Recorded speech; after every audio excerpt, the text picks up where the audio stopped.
Hello, loves. This is Magigoddess. Welcome to day 4 of 33 days of messages for you, my loves, my collective. This is the deck I'm going to be using, Alice in Wonderland Tarot.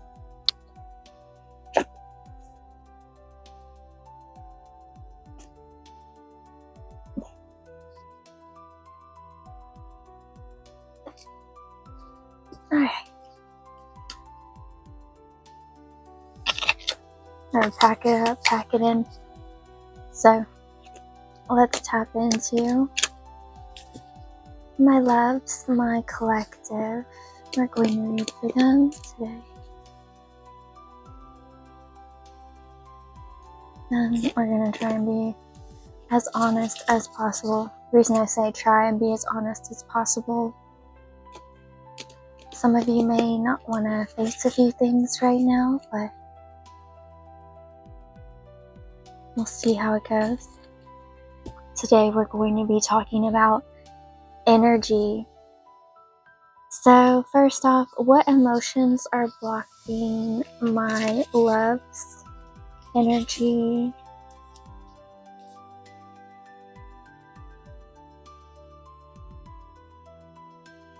Some of you are forgetting to take a moment and say a prayer or be grateful. Just take this moment to say thank you for these honest messages.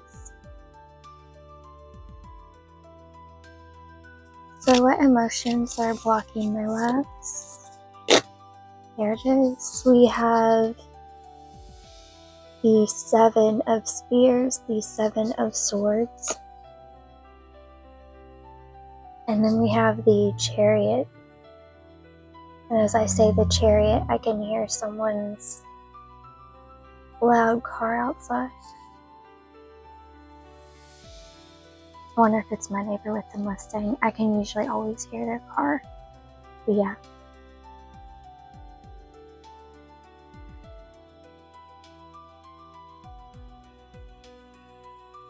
It's like you doubt yourself, so you don't want to go for things.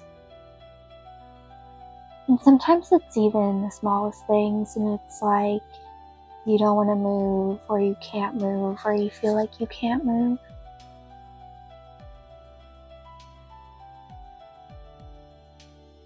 Some of you have been through some situations where you have a certain kind of trauma to where like your body kind of goes into freeze mode. Some of you get really angry at yourself when you do wrong, so you don't want to do anything because you don't feel like you can do it right. And some of you are just afraid because of the people around you. They're not very supportive. And others of you just don't care, but you don't have a specific direction you're trying to go into. It's like you want to try all these different things, but you're not happy with any of them because they're not like what you truly want to do, like what your soul wants to do. So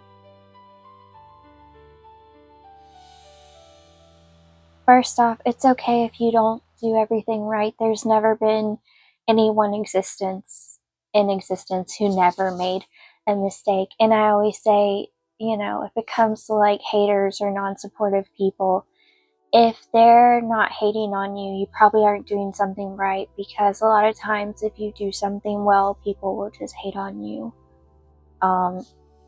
Like,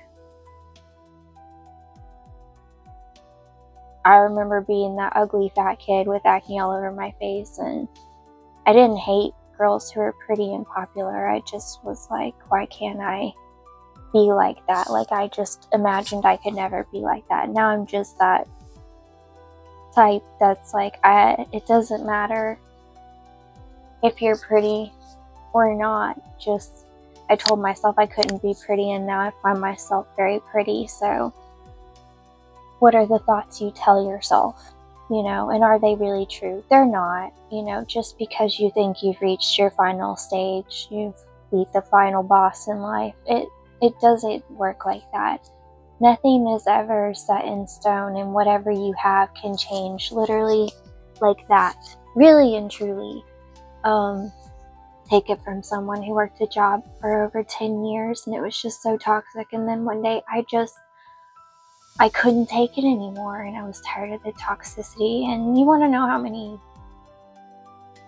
people thought I was so stupid? In fact, this guy friend I had at the time, who was supposed to be my friend, was telling me how stupid I was and how I couldn't do spirituality, and, you know, just really being cool about my spirituality and going to school. And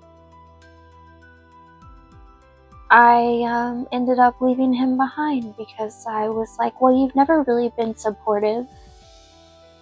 Yeah, but this is a whole nother level. Like, you're literally trying to tell me what to do with my life, and that makes no sense because we're two separate entities. And, you know, looking back, I'm like, sure, you're afraid. And this was someone who was always in their head, and they struggled with like their own stability. And yeah, just thought, if I can't control myself, I can control others around me. That was kind of their personality, and I'm very carefree and laid back. So complete opposites, really. A lot of the things I would do would like drive him mentally insane, but it's like, if it really bothers you, why do you still want to be around me or hang out with me? Eventually he started talking to like other girls, and basically ignored me and didn't want to be my friend anymore. But we went through stages of that, like back and forth. Like, when you're growing up, you're not really sure what friendship is supposed to look like. I now know what friendship looks like to me. It's different for everyone. Like, my number one thing is you can't tell me who I am and how to live my life. And if I fail, you know, let me fail. I don't need you to tell me I'm a failure. I need you to tell me, you know, I believe in you and I have faith in you. I'm glad you found something that makes you feel positive about life. But if you fall, I'll be here for you. You know, that's to me a real friend, is when you tell someone you're failing or you're falling, they'll say, you'll get back up again. And I believe in you. And that, I believe in that because I believe in doing that. That's how I am. I'll never forget this one guy. He was talking about house arrest and boo-hooing because his whole life had been filled with people who sabotaged him and jail time. And I was like, I came through this world kicking and screaming, and it wasn't easy, but I don't let my situation defeat me. Stop being a victim and become the victor. Like, a lot of people will say, oh, I feel so sabotaged, but they still want to be around the people who sabotage them, which means that they haven't really learned how to walk away from sabotaging themselves. It's like if you don't want to be cheated on, but you're with a boyfriend and you know he cheats on you, so you decide to make it an open relationship, and you're miserable, but you just want to keep that person. You're literally kind of destroying yourself just to keep a person in your life who doesn't respect you and the things that you want. And that's okay, because everyone is different. You just have to say, you know, do these people match my values? No, but, you know, they are not here to create my life. They're not here to create my values. That's my job. So for them to expect to be me or vice versa, that doesn't really make sense, because we all have our own brain that's been shaped by the thoughts that we think and our environments around us and simply what we've gone through. For some of you who just kind of freeze or zone out or kind of detach or don't want to do things, it's just because you're probably getting overwhelmed and overstimulated easily, depending on the situation. That happens to me sometimes. Like when I get to a certain point or if something crazy has happened and I just kind of feel like, you know how you feel like your mental is like literally falling to shreds? It's okay to just sit there. And don't beat yourself up about it. Just say, maybe I'll try tomorrow. And, do one little thing that'll make you feel better rather than being cruel to yourself, because you being cruel to yourself is only going to make this situation worse. It's only going to make you sadder, and it's only going to make you think, well, I can't do anything anyway, so why should I do anything at all? Like, encourage, don't discourage. Give constructive criticism, don't just criticize. Like, give yourself pointers. Well, that didn't go well, but here's something I could do that might make it go well. And if that doesn't go well, go back to the drawing board. It's like scientists and a hypothesis. I mean, if scientists just gave up just because each time they made a prediction and it didn't go well, we wouldn't have things like penicillin, etc. In fact, if I remember, penicillin was kind of like an accident when it was created, and it actually was a big deal. So overall, just, don't let the harshness of life make you harsh on yourself. So, what emotions do my loves need to release? What emotions do my loves need to release? Oh, that came out very forcefully. For being forceful with yourself, okay. So we have the Hermit. It's overall energy. These two flipped over, so I'm going to say the ones that are usually flipped over are the things that you see, and the things that don't flip over are usually things you don't see. That's how I personally read tarot. And if something like flips or like a card goes crazy, it's like a tower moment, it's something extreme.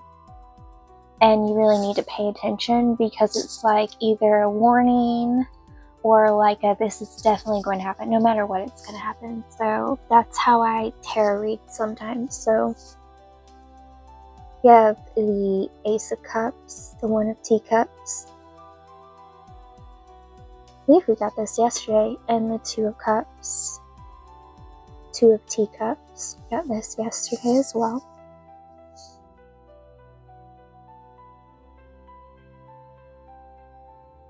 And we have the Seven of Teacups. Wow. Really just releasing a lot of emotions that are trapped within yourself. It's like the overall vibe. First of all, for some of you, you're just keeping all your emotions to yourself till you don't know what to do with yourself. Let's see what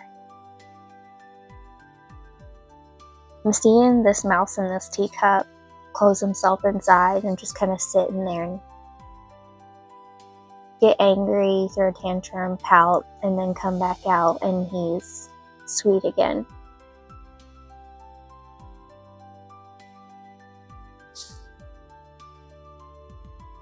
Some of you are trying to condition yourselves that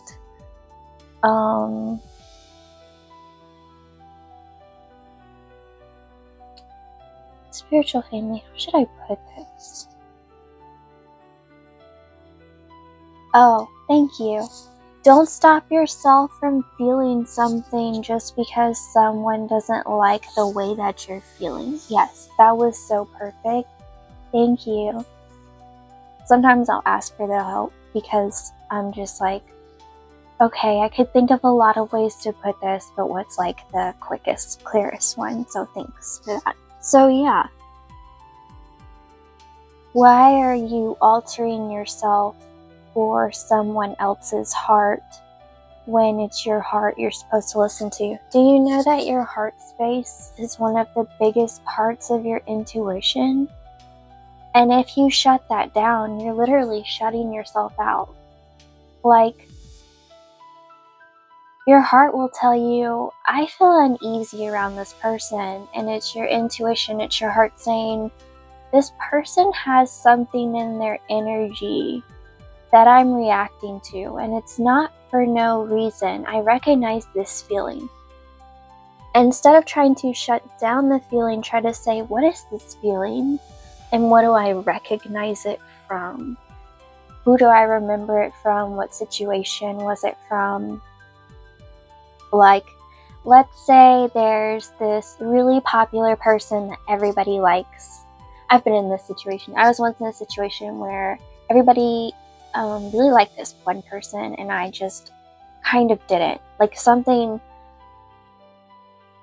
it just felt slimy. I felt slimy when I was around them. If you don't know what that means, I felt like I was in the mud, or I was dirty, like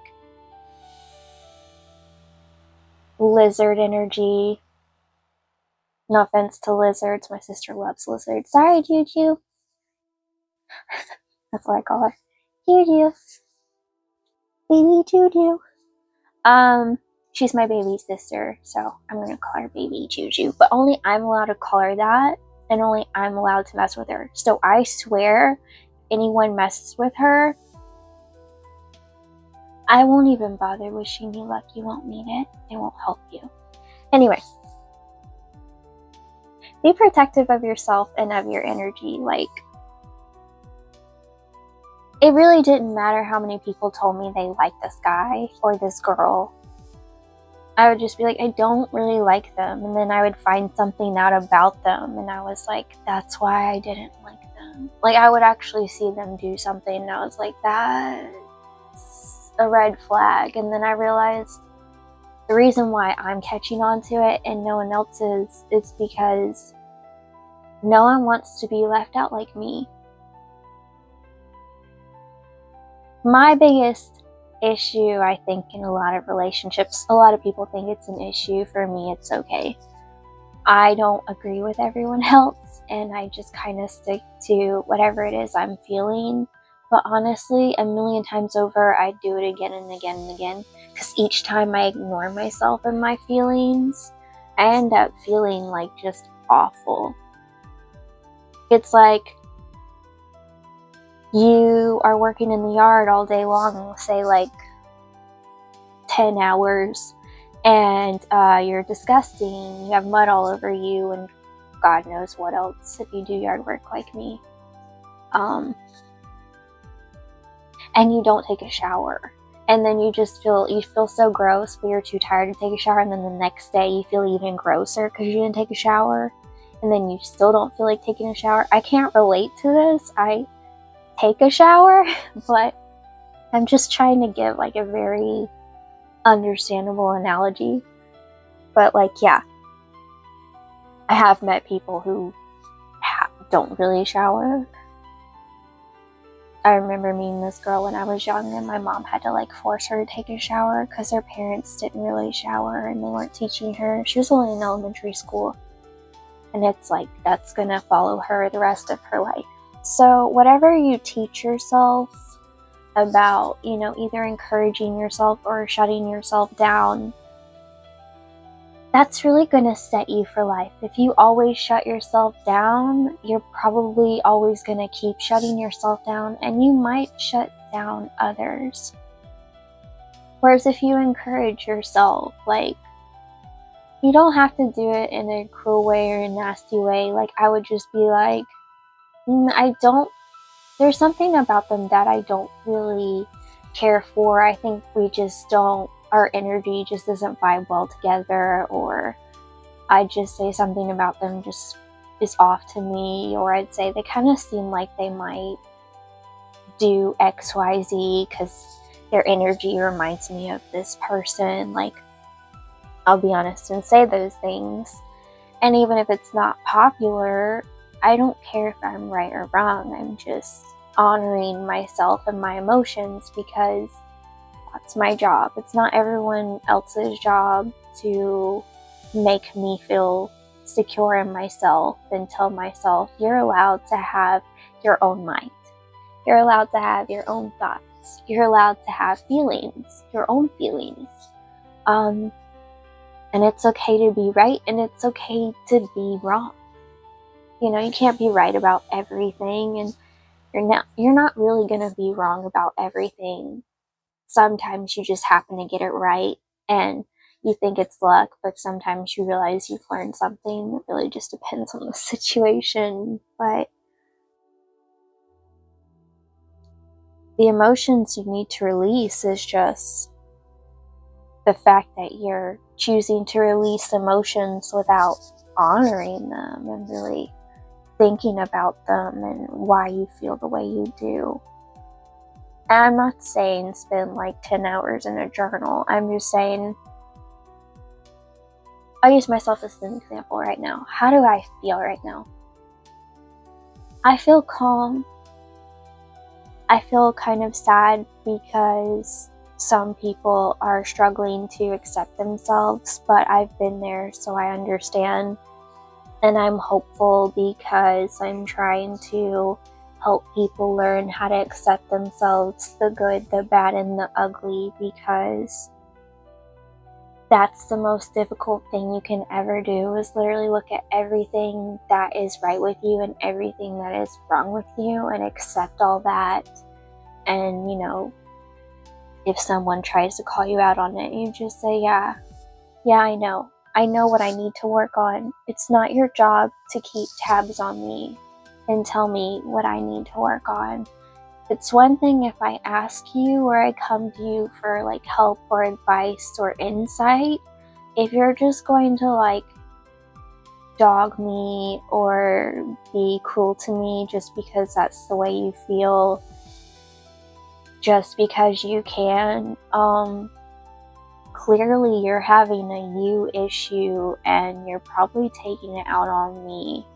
And I don't have to sit there and listen to it, and I don't have to accept it, because I never thought that before you entered the room, and I don't have to think that ever. And I never have to agree with anyone. I can just say, I agree to disagree. This is like the best case scenario with someone that I've learned with a lot of family members I don't always get along with. I just say, either we're just going to have to agree to disagree because we're two different people and we just don't see things the same way. I'll literally say that. Or I'll just say, you know, I'm not you. I don't think like you. I can't be you. I don't understand like you do. You know, it'd be great if we could all just melt minds together sometimes. No, it wouldn't, because it would be so overwhelming. That's the reason why we're individuals. If we all were packed together as a whole all the time, you would feel everyone's thoughts, everyone's feelings, everyone's everything, and it would just be very overwhelming, and you would lose yourself because you would forget the fact that you're even an individual, because you never got to be an individual to begin with. So maybe some of you are suffering from like a crowd mindset, or like a mindset of, I'll have more anxiety if I don't just agree. Actually, if you just go ahead and disagree and get it over with, it's kind of like if you hate shots and you get a shot and all you think about is how much the shot is going to hurt, rather than saying, I can do this, I can do this. You know, and then before you know it, the whole shot thing is over and you're like, okay. Whereas if you keep dreading something, it just kind of puts you in a little baby pit of despair. So really listen to your truth and what you believe is true, not everything around you. Like, everything around you does influence you, but it's not mind control. It can't force you to be who you aren't, because you can't be anyone else. You're just you. Just like there's only one them, there's only one you. And that's just how it is. So, listen to your truth is the overall vibe on this one. Now, the third question is, what thoughts are blocking your energy? Interesting. The sun is in reverse. Caught that. What thoughts are blocking the energy of my collective? What thoughts are getting in the way? Alright. The Eight of Cups, Eight of Teacups. Feel some of you shifting into like a different perspective. We have temptation. I believe that's the Devil card. If you remember in this scene in Alice in Wonderland, the walrus pretends like he's going to hang out with the oysters and they're all going to have a good time. And their mom's like, don't do it. Stay here. You know. And all the little oysters are like, we're gonna go with him. He seems fun. Yeah, you take care of us, but whatever. And then he ends up, you know, getting them all there and eats them with his friend. Like they put on this big show just to eat all the little baby oysters. So this very much describes like what I was talking about before. Don't just follow just because you can.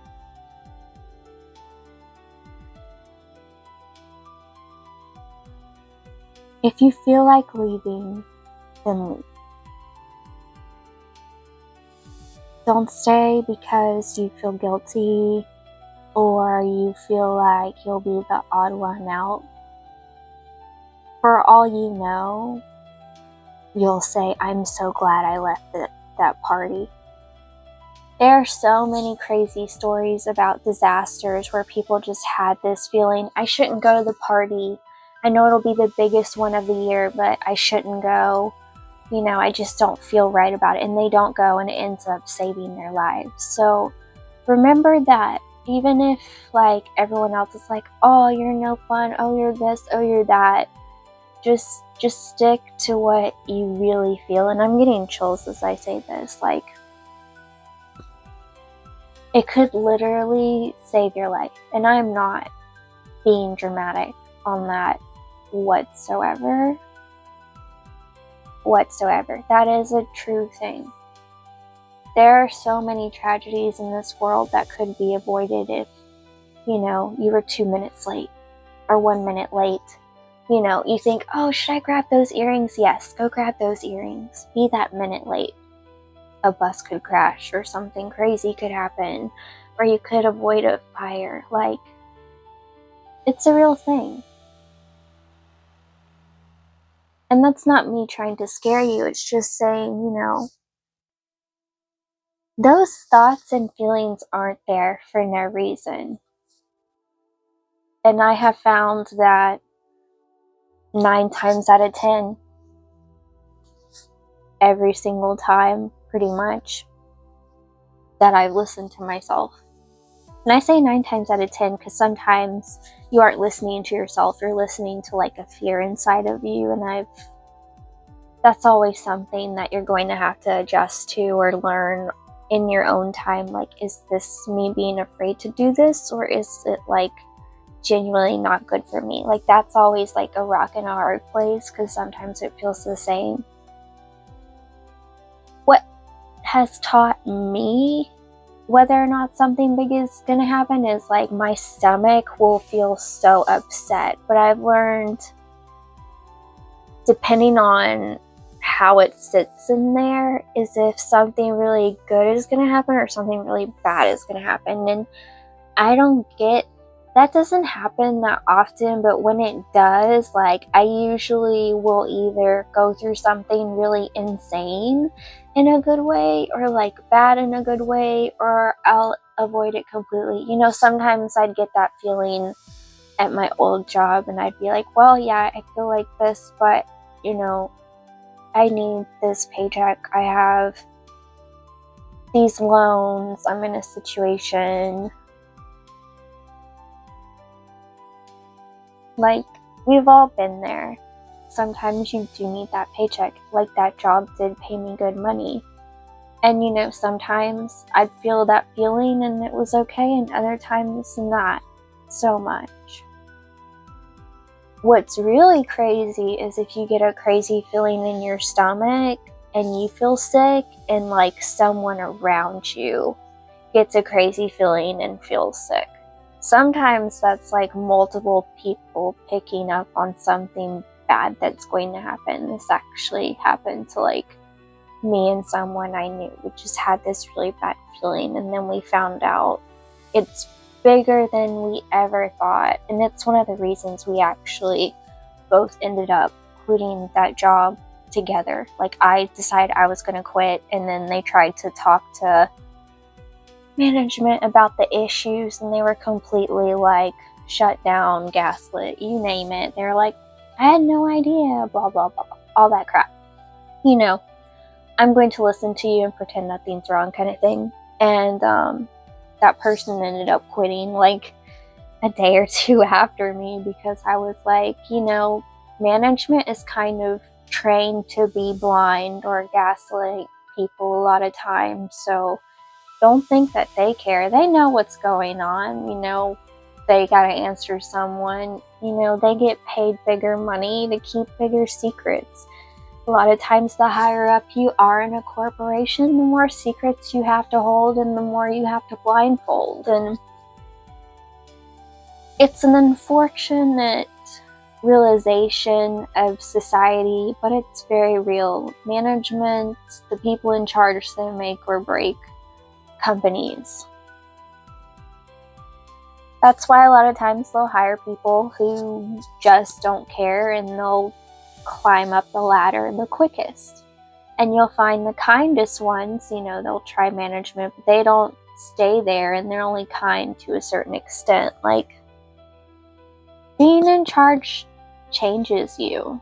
And I say that because, like, I've been in like somewhat of a form of management, but I didn't want to go too high. I just wanted to be high enough to, you know, show people what teamwork actually is, and you don't have to like be cruel to everyone to get the job done, or you don't have to tell everyone what to do. When I was in management, what I like to do is I'd say, okay, these are your options. You can either do this or this. It doesn't matter to me which one you do. I'll just do the other thing.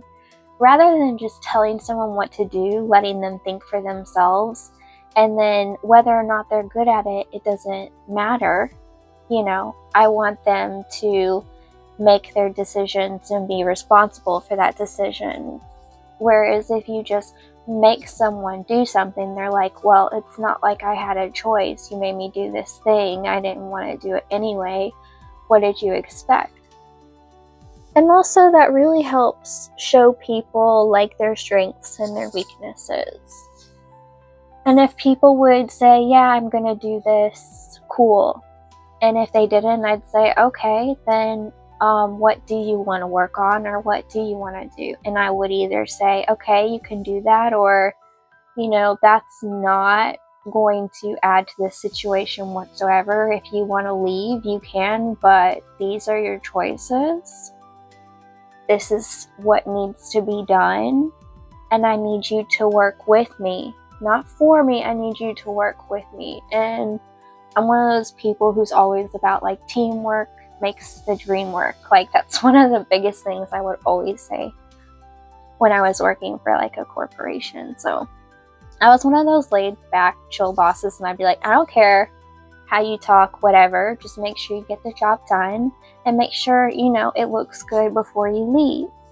like trying to conform people or force them to do things. It makes you miserable. It makes you feel trapped. Whereas you give someone choices, they still feel like they have freedom, because they do. And, they can really see, oh, that was a good idea or that wasn't a good idea. And if they don't care at all, then they show that too. I can pretty much work with anybody, or I can work by myself. I like working by myself because I know I can only be in control of me. Whereas if I'm in control of, like, let's say 10 people, done that before, you have to keep an eye on everyone, ask them how they're doing, and ask them, is there anything I can do to help? That's always a big one. Always ask, is there anything I can do to help you with this? And if they are like, yeah, do it all for me, just laugh, because you feel the same way.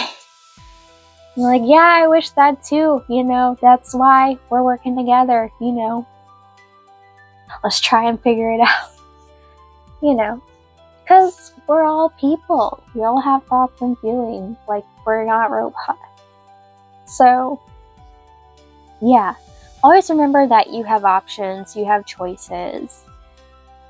Even if someone tries to tell you that you don't.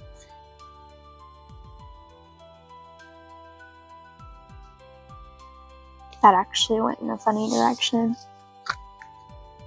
What thought patterns do my loves need to change in order to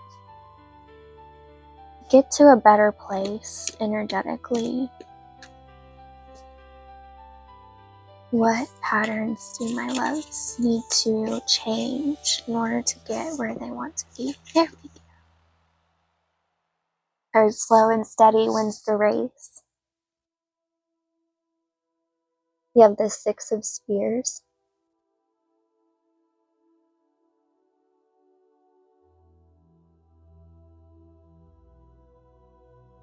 Maybe some of you are perfectionists. And the reason I say this is I used to be someone like, for example, yesterday I recorded the reading and I thought everything was like straight and you could see everything, like the cards and whatnot. And then I watched it and I was like, wow. The longer the reading went on, the less I paid attention. And normally I'd be like, I don't like that, redo the whole thing. Or like, also I was very hyper yesterday because of all the brown sugar and honey I ate. So that affected me, and I was like, I kind of feel like I'm a loopy-loop, and I don't know if I can take myself seriously. But I posted myself anyway. I posted all anyway because I was like, it's progress, not perfection. And if you waited for every perfect moment, you'd be waiting forever. So I was like, you know what? Post it. It was authentic. It was real. You were in the moment. Yeah, you weren't paying attention, but no one can pay attention all the time. And the message is still getting across. So maybe some of you have some issues with that too. I've just learned, just post it and let it go. That really has helped me with like perfectionist tendencies. And I used to be like the laziest kid ever. You know, that kid who's playing video games, eating popcorn in a chair. Yeah. You want to know how I got fat when I was like young in middle school? Is I'd eat at least 4 big bags of popcorn in a day. That probably contributed to my acne. Not to mention all the other food I would consume. So, yeah. I used to not care about anything. And then, you know, between certain adult figures that came across me in my life and, you know, bosses at work, you know, teaching me certain things, I just met a lot of strict people, and it really like contorted my mind from one end to the complete opposite. Okay, nothing really matters, it's whatever, to everything matters. And I'm still working on achieving that balance, and that's just probably going to be a lifelong thing, honestly. Wow, we have more swords here. The 5 of Swords. Right, some of you are sad, some of you feel like low down and out. Interesting. We have the 5 of Cups, 5 of Teacups. 555 is a number you'll see. 555. It's a confirmation for you. And 5 is like the number of outside change, like your outer world changing. So expect some changes to come your way, and you're gonna have to learn how to adapt to them. I made this song of angel numbers, and 555 is always gonna thrive, thrive, thrive, thrive. Like, that's the song. Thrive, thrive, always gonna thrive, thrive, thrive. Anyway.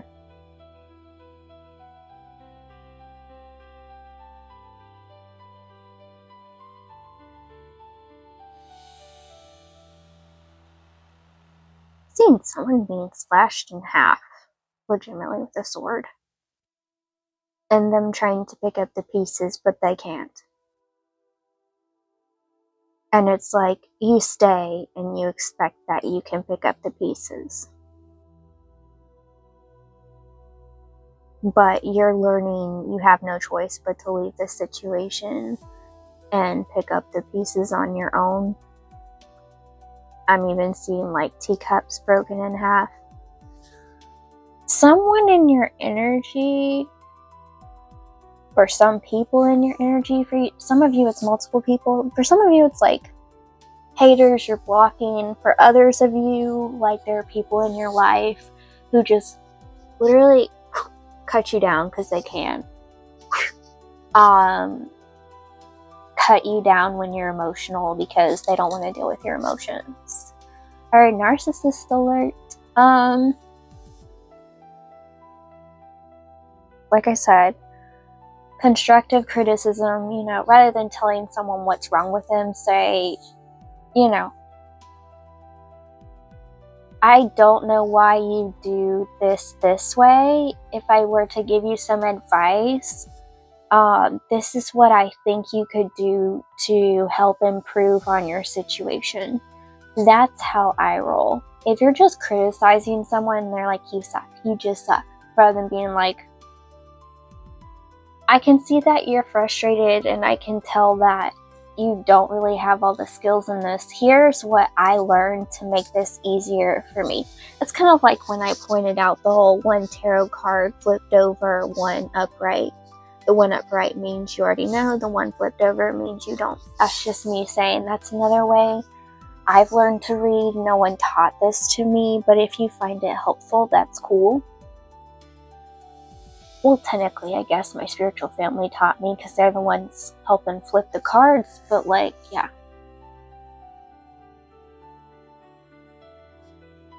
It's okay to give people pointers and tell them they're not doing well at something, but do it in a way that's going to help them do better and be their best self, rather than just cutting them down or telling them they're wrong. You're wrong. That's one of my biggest triggers, but that's just because I've had a lot of trauma with that, is like when someone says, you're wrong. Well, you're just wrong. I'm right, you're wrong. Because a lot of my life I've heard that, and I was like, if you're so right about everything, shouldn't you be like a billionaire and have your own house in the middle of nowhere where no one can bother you and you don't have to deal with all this crap? If you're really so amazing, why are you so miserable? If you're so right about everything, wouldn't you be happier? Or that's what I think. It's not what I say. I just say, how about you think I'm wrong because I'm not you, and anything but you is wrong. So if I'm wrong, just don't have anything to do with me because I'm just wrong for you. I'm right for somebody else. I want to be around people who don't tell me I'm right all the time, but just say, yeah, you said that, but I think you missed something there. Have you ever thought about, people who are open-minded and willing to view it from your perspective, or they remember when they were in that place, when they wish that someone could have helped them through this situation. It's a way to do it in a way that's like firm but fair and nurturing, rather than just shutting someone down completely until they don't even want to open their mouth to speak, because that's how I get. Like, if you tell me I'm wrong, I just get to where I don't want to talk to you anymore. You know, before I even walk through the door, you think I've failed anyway. What's the point in opening my mouth? What's the point in talking to you? What's the point in being around me if I'm so wrong? Maybe you should find someone who's right. It's clearly not me. That's just how I view it. So find who's right for you. I almost said number one. What? Maybe you picked number one in a reading, or maybe the number one question resonated with you kind of deeply. What's blocking your energy?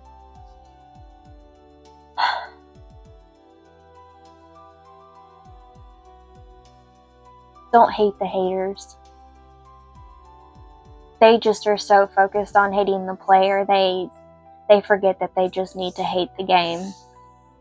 Some people just struggle in life and they forget that it's life that they've just struggled throughout, and they take it out on individuals because they don't know how to handle life. Like, if I'm not in a good place mentally, I'll tell you, if I snap at you, or if I'm really emotional, or I react a certain way, I apologize. I'm very mentally not okay. And just, however I'm going to deal with this, I'm going to deal with this. I'll be very upfront about that. And if, I come across someone who just does not care, I'm like, I'm going to deal with this the best I can. I'm not going to just be cruel to them just because they're being cruel to me and they don't care about my feelings, whatever. That makes me literally no better than them. Instead, I'm going to focus on, okay, just because I leave this person in this situation just because I don't like the way they talk to me, what am I going to do the next time I run into this person or this situation? Am I just going to walk away all my life? Sometimes you can't just walk away. Sometimes you just have to take a deep breath and just listen and deal with it the best way you can. Because if you have this issue, with people or communication or whatever it is, it's going to keep coming up in your life because there's something there you need to understand. One, understand that. Be respectful to yourself and your emotions. My number one rule in life is, even if I don't like someone, I will be respectful. I can always click off their page if they're online. If they have a negative comment, I can just delete it, so that way no one else has to deal with their negativity or feel like they have to defend me. I ain't no pretty princess, okay? I'm half tomboy, half pretty girl. I can change from one to the other real quick. You best bet I'm always wearing shorts under my pretty dresses. And if you think I care if my makeup gets rained on or fades, you are seriously mistaken. I love getting down and dirty. I love doing yard work, but I also love getting super girly and like getting my nails done and all of that. Like today, if it stops raining, I'm gonna go do yard work after this. It's gonna be great. I'm gonna get muddy, I'm gonna get dirty, it's gonna be awesome. And then tomorrow I'm probably gonna do super cute hair, wear a dress, maybe put on makeup if I feel like it, and just enjoy myself. You know what I mean? Like, and that has nothing to do with anybody else.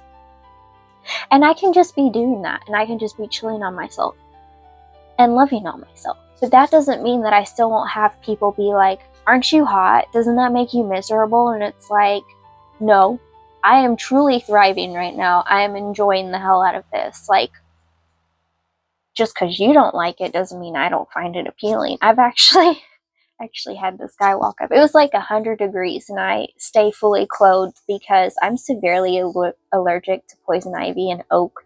It's very popular here in Georgia. And yeah, I have to be real careful. Real careful. Because I'm the kind of person, if it gets like on one part of my body, it'll spread. Sorry, I didn't mean to show you my little bruise. it'll spread all over my arm by like the next day. And then it's all over my chest. Like, that's how bad it is for me. And it really sucks. But, anyways, I was in 100-degree weather. And I had on, like, long sleeves, long pants, all that. And I'd been working for, like, several hours. I was drenching in sweat. I was loving it. And, this older guy was like, "Isn't that hot? How are you out here? Aren't you, like, miserable?" And I was like, "No. Look at everything I've done. And my body feels strong. It feels good. And yeah, I should go in and cool down and drink some water. I'm totally gonna do that. But like, I feel so alive right now." And maybe that's because I'm crazy, but I just like challenging myself mentally, physically, spiritually, you name it. Like, I'll push myself to my limit, and then I'll say, okay. It's very rare where like I get a hint of like heat exhaustion or something like that. That happens very rarely. It's only happened to me like once or twice. And a lot of the times it's in a circumstance that I can't always control, or it's just me being stubborn, and then I admit I'm being stubborn, and thankfully that doesn't happen to me. I've been very fortunate, but like, it's just fun for me. It's fun for me. As a kid, I liked walking barefoot in forests and playing sports and being crazy. I was such a little tomboy, but I would love wearing dresses. I'm still the exact same way. You'll see me covered in grass from weed eating, and I look absolutely filthy, but you'll still see a smile on my face. And if you don't see the smile, I'm smiling on the inside because, you know, I always wear like a face mask and, you know, glasses cover my eyes. But sometimes your fun is someone else's misery and vice versa. So don't always take other people's misery to heart, because what's miserable for them could be like the greatest thing ever. For example, so many people I know love upside down rides. I cry when I ride upside down rides, and I don't just cry like ugly cry, I think I'm gonna die. I fall out of the seat because I'm too small, because I'm child size, I'm tiny, and I'm only 5 feet, and it's terrifying to like be pushed in and out of the seat, and I hold on for dear life, and I'm still moving, and I think I'm going to die. Like, that's how I feel.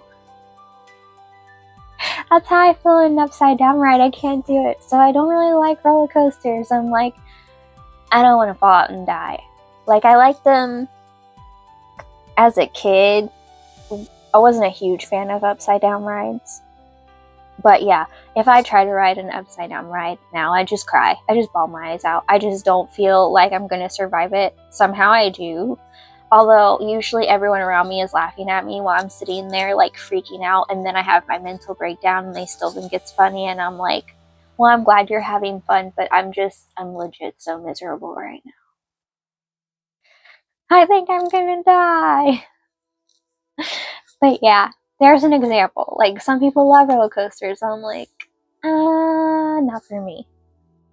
So yeah, sometimes your misery is someone else's happiness and vice versa. Like, some people love certain artists and some people don't. Some people are like, oh my god, I love them, and other people are like, oh, I can't stand them. Like, it's the same thing.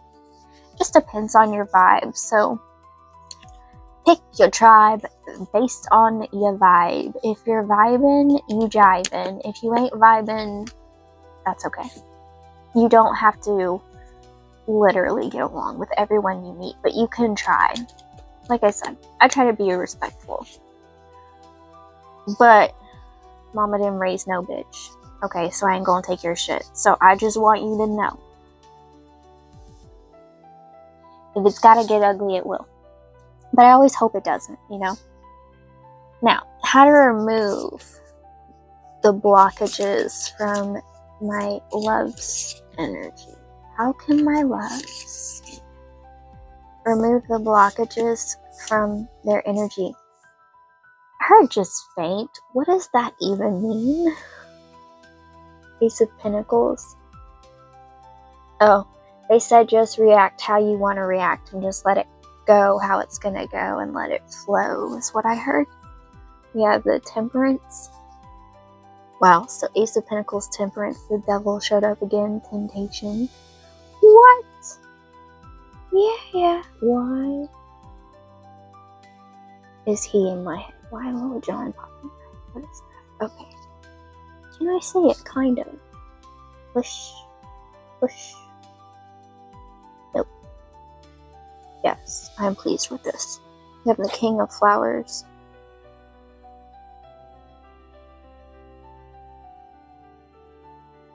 We have the Six of Flowers. Holy moly guacamole at all the freaking cards. The Queen of Flowers. Oh, we got a King and Queen of Flowers here. I'm going to put you guys together. I'm hearing that Taylor Swift song. You belong with me. Have you ever purchased me? You belong with me. You belong with me. You belong with me. Okay, you can stop now. Nine of Swords. Da-dang. And the Star. We're going to cover up the Devil Man because he doesn't matter.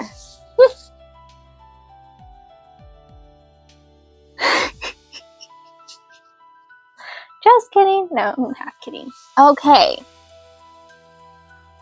Wow. Not gonna lie, guys. This is intense. I mean, you got your masculine and feminine fire. Okay. You've got more fire. And then you got some intense sword energy, some intense thoughts. So a lot of fire, a lot of intense thoughts. You have temptation and like darkness, and then you have healing. So lots of yin and yang balance so far. And then you have Temperance, that's like the divine showing you treasure and you're not looking at it.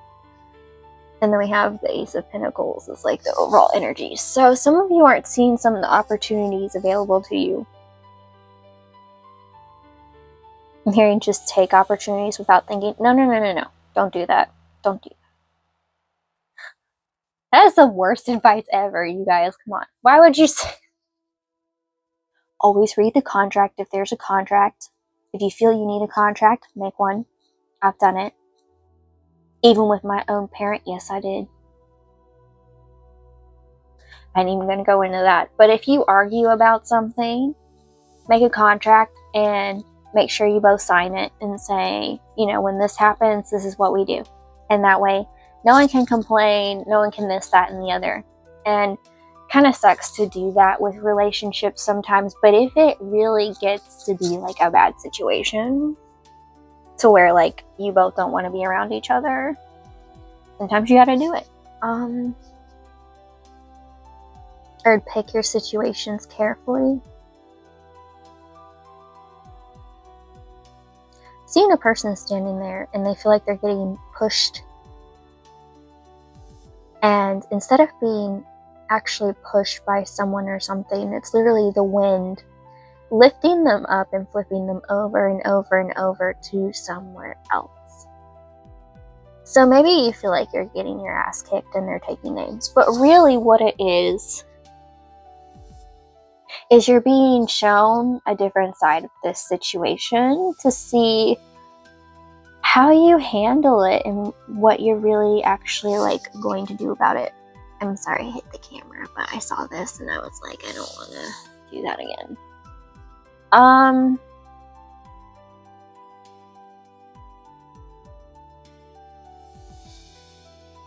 Some of you have more prominent feminine energy versus masculine energy. Some of you are a bit unbalanced in that. Some of you are perfectly balanced in that, but you're not taking enough risks. So some of you are too comfortable and you don't want to do anything, and others of you, the reason you don't really like the situation that you're in is because you're unbalanced. What is feminine energy? Feminine energy is nurturing. Male energy is protective. Male energy is like, when it's toxic, it's aggressive, it's overreactive, it's angry. Feminine toxicity is, it's jealous, it's bitter, it's overly emotional. Either way, like when you're in your toxic energy, you're overly emotional and it's extreme. It's not like someone steals a chocolate bar and you're like, you owe me one. It's like, how dare you steal my chocolate bar? That was the last one. And they hate you forever because you stole their chocolate bar and you didn't even know it was theirs. Like, they make these assumptions, they act crazy about it, and there's nothing you can do to make up for it. So some of you are in your crazy toxic energy and you're letting it win. Others of you are like, I'm peaceful and I don't really want to disturb that. And because of that, low-key, you're kind of bored. And you're expecting things to happen and it's not going to because you're not doing anything different. Some of you are taking like baby risks. Like, you're in your comfort zone and you're trying to like do new things, but you're doing it to where like it makes you uncomfortable but comfortable at the same time. For example, like, I normally like everything to look nice. Yesterday I posted something I didn't think looked nice or necessarily sounded great, but I did it anyway because that's just me, and there's no point in editing myself because I am who I am. And it's a very similar energy here. Some of you are trying to learn to deal with your toxicity, but you're staying in like the same environment. So why do you think you'll learn and grow when you're literally getting the same of everything day in, day out? You're not changing everything and you expect yourself to change. It's like, I'm going to heal when everyone around me breaks me. That doesn't make sense. It's like, I'm going to invite this person over to have tea with me. I know they break my china every single time, but this time surely they won't. And they break it on purpose because they know they can, and they know that you'll be like, it's okay, you can break my china. Like, you're fine china and you're letting people break you, and you're like, it's okay. Maybe next time they won't do it. Or like, if they act a little bit better, you're like, oh look, they're better. No, not really. Because eventually they break you again. If they do something once, they'll do it again. If they ignored your feelings once, they'll do it again. The only way to know for sure they're not going to do it again is if within a month time period, you actually notice a difference, a change. They don't just apologize. An apology means nothing if you do the same thing over and over and over again. It's like someone pushing you over on purpose and then saying, sorry. And they push you over on purpose again and say, sorry. They push you over again. You're like, I'm so fed up. Why are you pushing me? Oh, I'm so sorry. I didn't mean to push you. It just happened. And then they push you again. And you're just like, why do they keep pushing me? Because they're just a pusher. They're just going to push everyone the rest of their life. Okay, they ain't changing for you. They ain't changing for nobody. Okay, if someone never changes. Whereas if someone pushes you, and they say, oh my gosh, I'm so sorry. I really didn't mean to do that. I just got triggered. Do you think that, you could say this differently or do this differently? When someone says that word, it puts me in fight mode. And then let's say you say the word on accident. They don't push you and then one day you say the word or whatever on accident and then they push you and then they're like, oh my God, I'm so sorry. You said the word. I'm so sorry. I really do apologize. I've been trying to get better. I'm trying to be better. And you can see this person is clearly having a mental breakdown because they legitimately don't want to push you and they really do feel bad.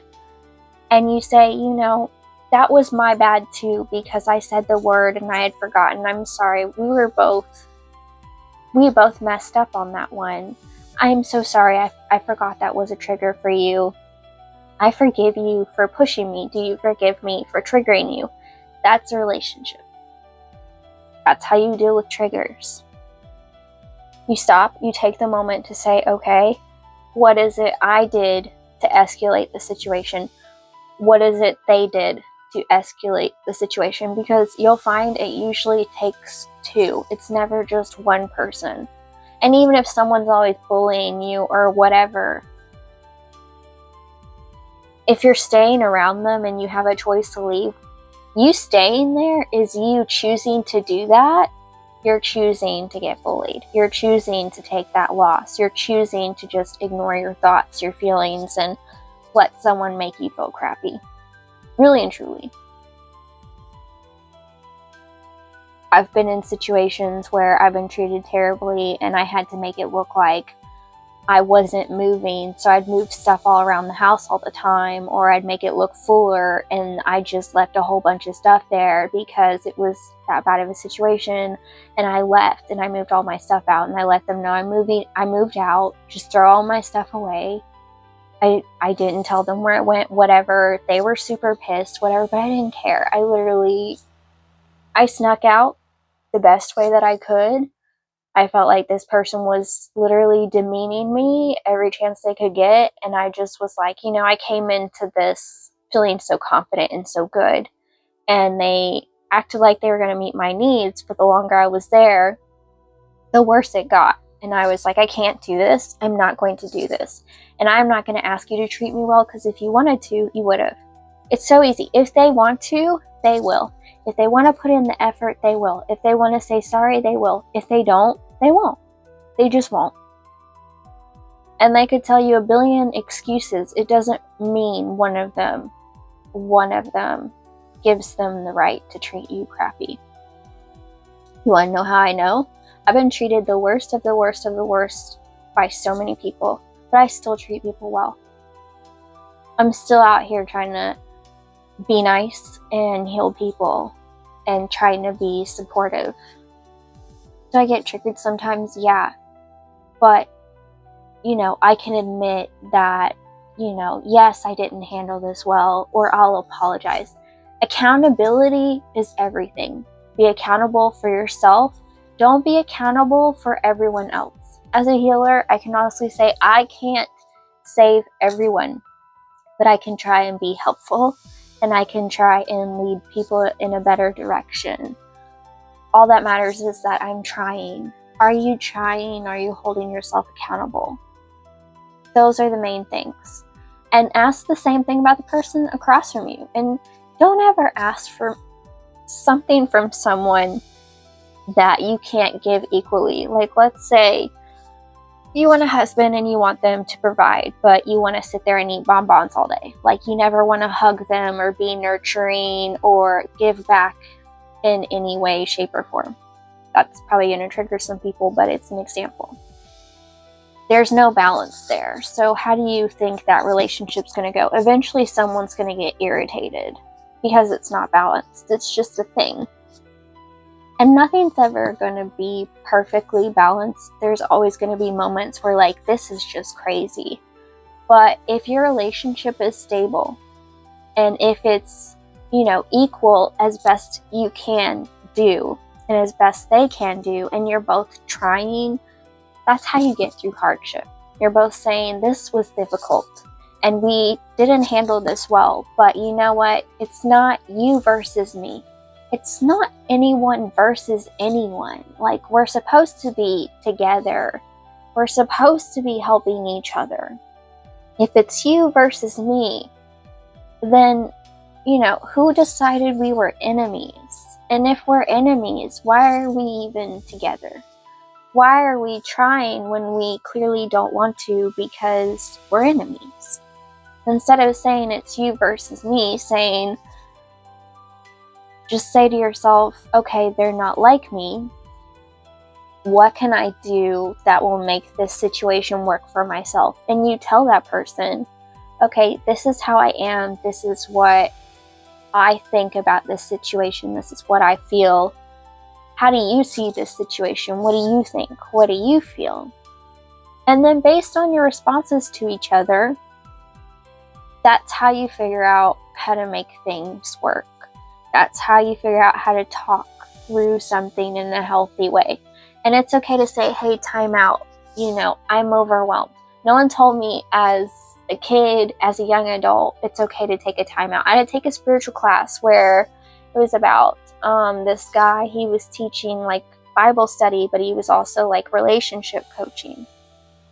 And he said, you know, if it gets too heated or something, my wife and I, we take a time out and we say, hey, let's go, you know, each grab like a cup of cocoa, or let's go sit in like separate rooms for 5 minutes and like get our thoughts together and come back when we're ready. It's okay to wait until you're ready to talk about something. It's okay to wait until you're okay to deal with something. Because if you just keep going and going and going and going, it's like constantly like someone poking you with a pin and then poking you with another pin and another pin. And before you know it, you're stuck with pins. And you can't anymore. You don't want to deal with it anymore. You don't want to do anything anymore. And you completely like have a mental breakdown. You shut down because you feel not seen, not heard. And you're not taking that moment to hear yourself and feel seen by yourself. And, you know, think clearly, think logically, think emotionally intelligently. Emotional intelligence is a really big deal. For me personally, that's my number one thing I look for when it comes to relationships in my life. If I ever find someone that I choose for like a boyfriend or a girlfriend, if you're like girlfriend, yes, I date men and women.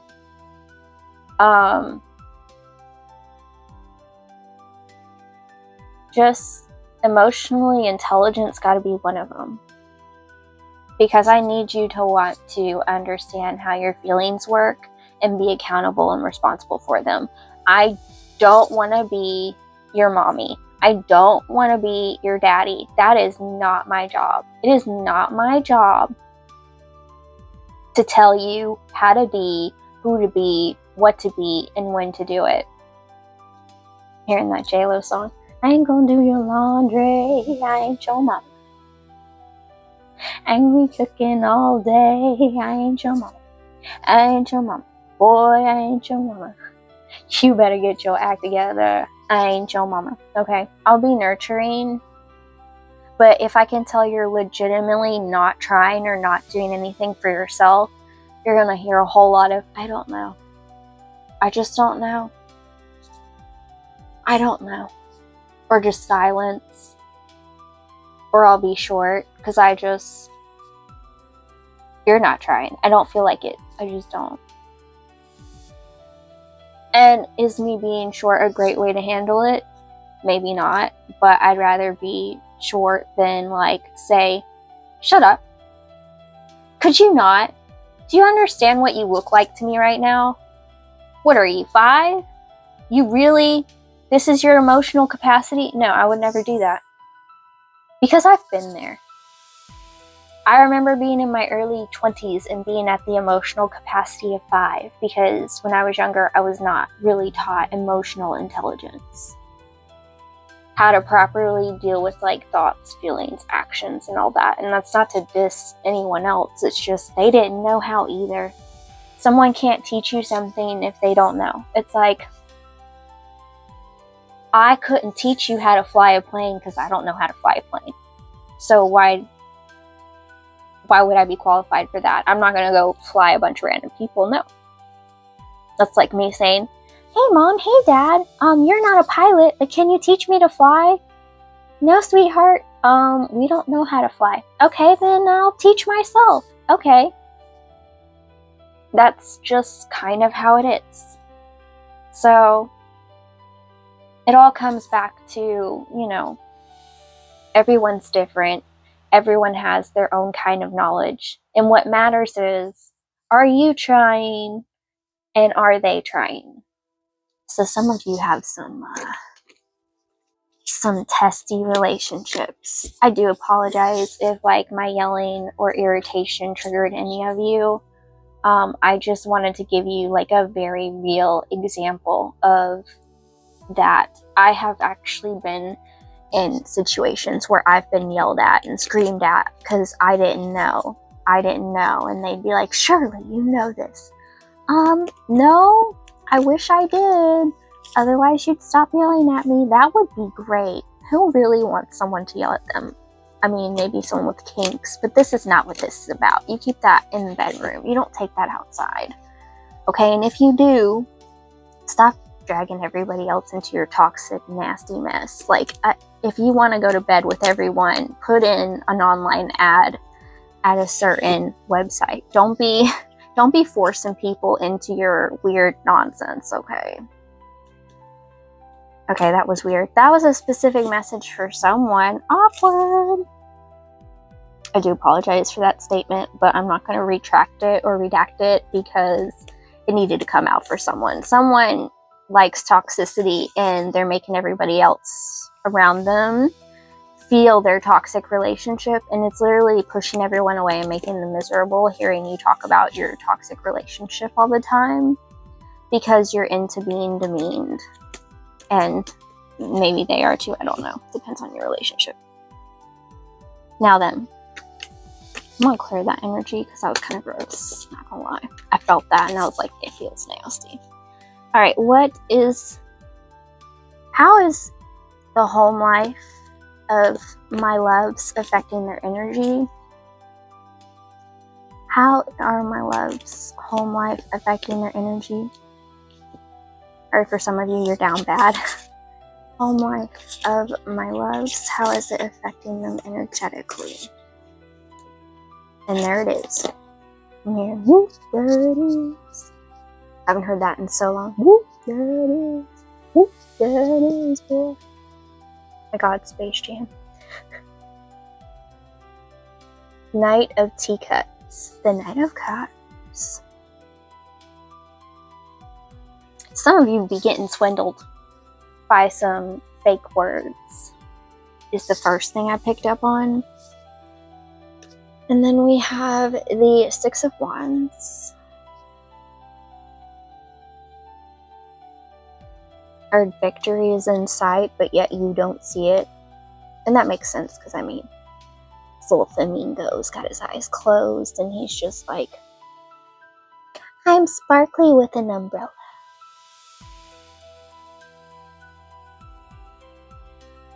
I'm hearing that song, I think it's Jason Derulo.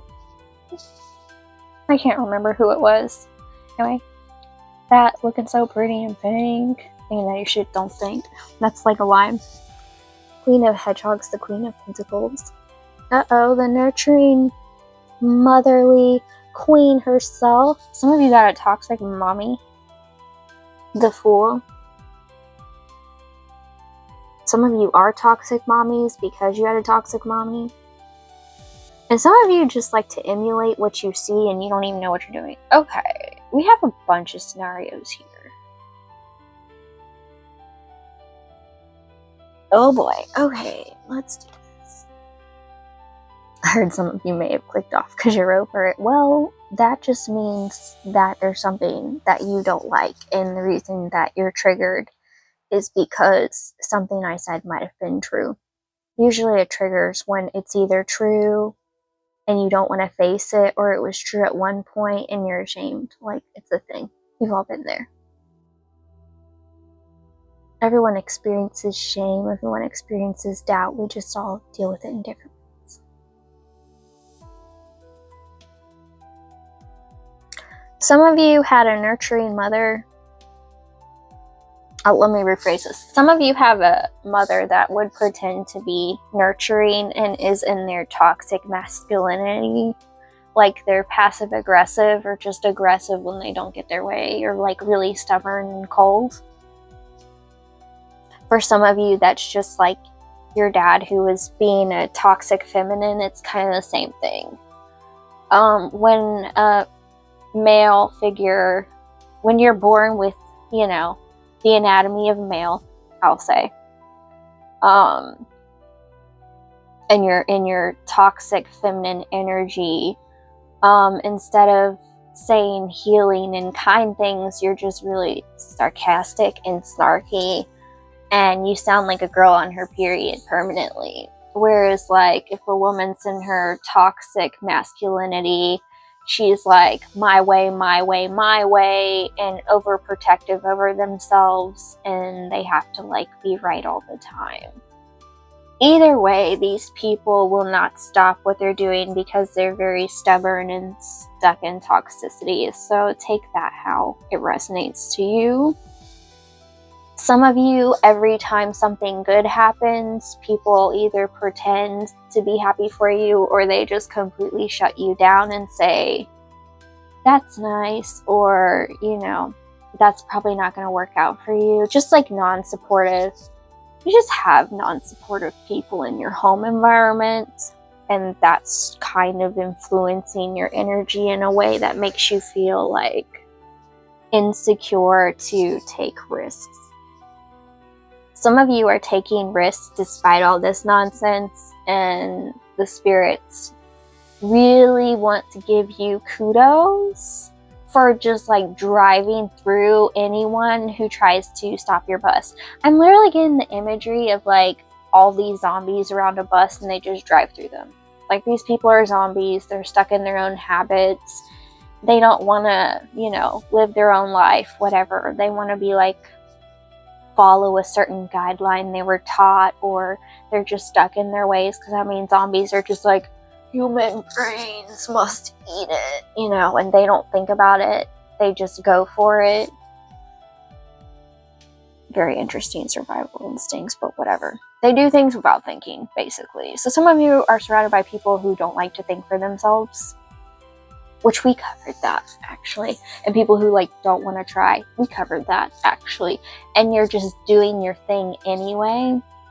Major kudos to you. Some success is going to come to you. Confirmation with Two of Pentacles. Two of Pentacles is balance in your life, so expect the divine to balance the scales for you. I just wanted to peek and see what would be the outcome of this energy. Those of you who are listening to these toxic people, stop it. Why do you want to be toxic like them? Hang around trash, you start to stink, and then you become trash yourself. Like, don't do it. Who do you want to be? Who do you admire? What characteristics do you admire? Hang around those kind of people. Listen to those kind of people. Even if you're surrounded by, you know, people who are dum-dums, who leave you some crumbs, okay? You know what that means? People acting stupid, who breadcrumb you, who give you just a little, and basically are giving you nothing. Let me give you just enough to give you hope, and then just yank it away, because we can. And that's why they're dumb, because they're literally wasting both of your time. Like, what is the point in that? What are you really getting out of that? Nothing. They're over here wasting all this effort and energy trying to trick you. You're over here waiting. You're seeing all this effort and energy trying to be like, why are they tricking me? Oh, because they're a trick, and all they'll ever do is trick. So let them just trick themselves. Okay, let them trick themselves out and leave it. Wow, I'm getting kind of heated from this. This is irritating me. let me take a moment. Yeah, no, give me just a moment. Sorry, I had to pause it and drink some water.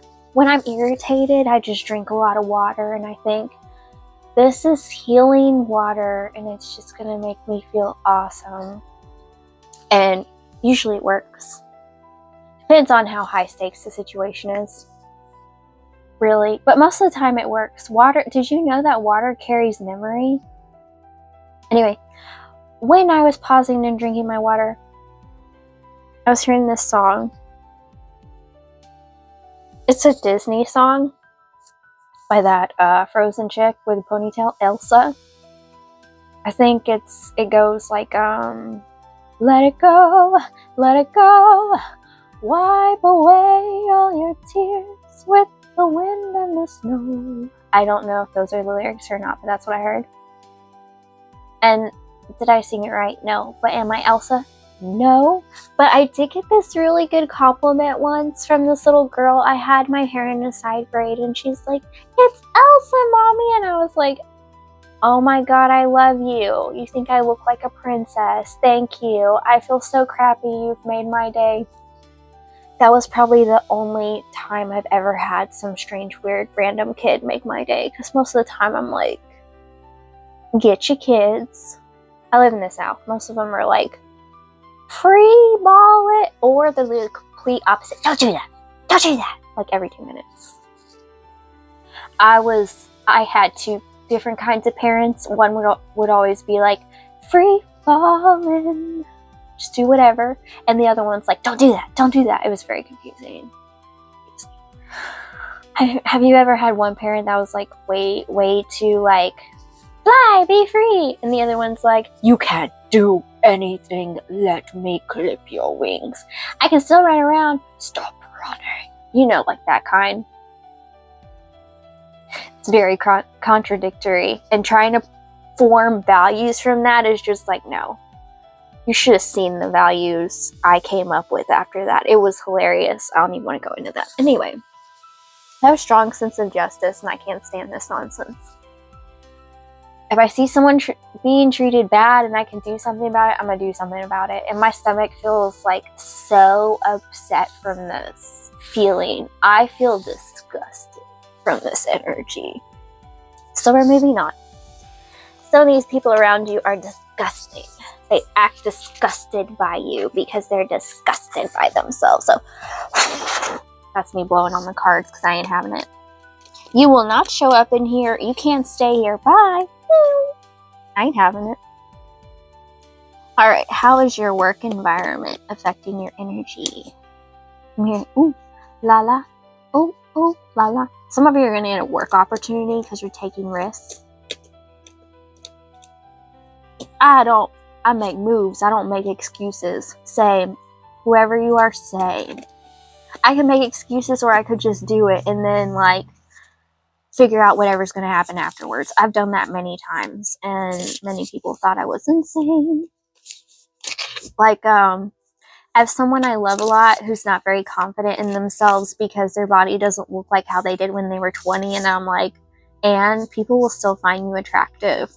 And I was like, don't they look so good? And then they like expected them to say no, and they said yes, and it brought up their confidence so much. And it's like, see, it's what you tell yourself. Like, someone's always going to find you attractive. If someone doesn't find you attractive, it's the wrong person. Love yourself, bae. Love yourself. Just called you bae. I do apologize. We're not in that kind of relationship, and I don't usually say that.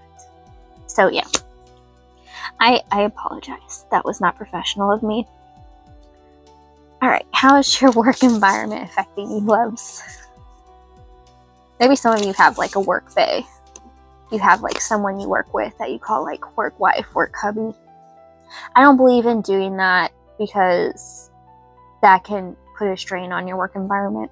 The Chariot or Cancer.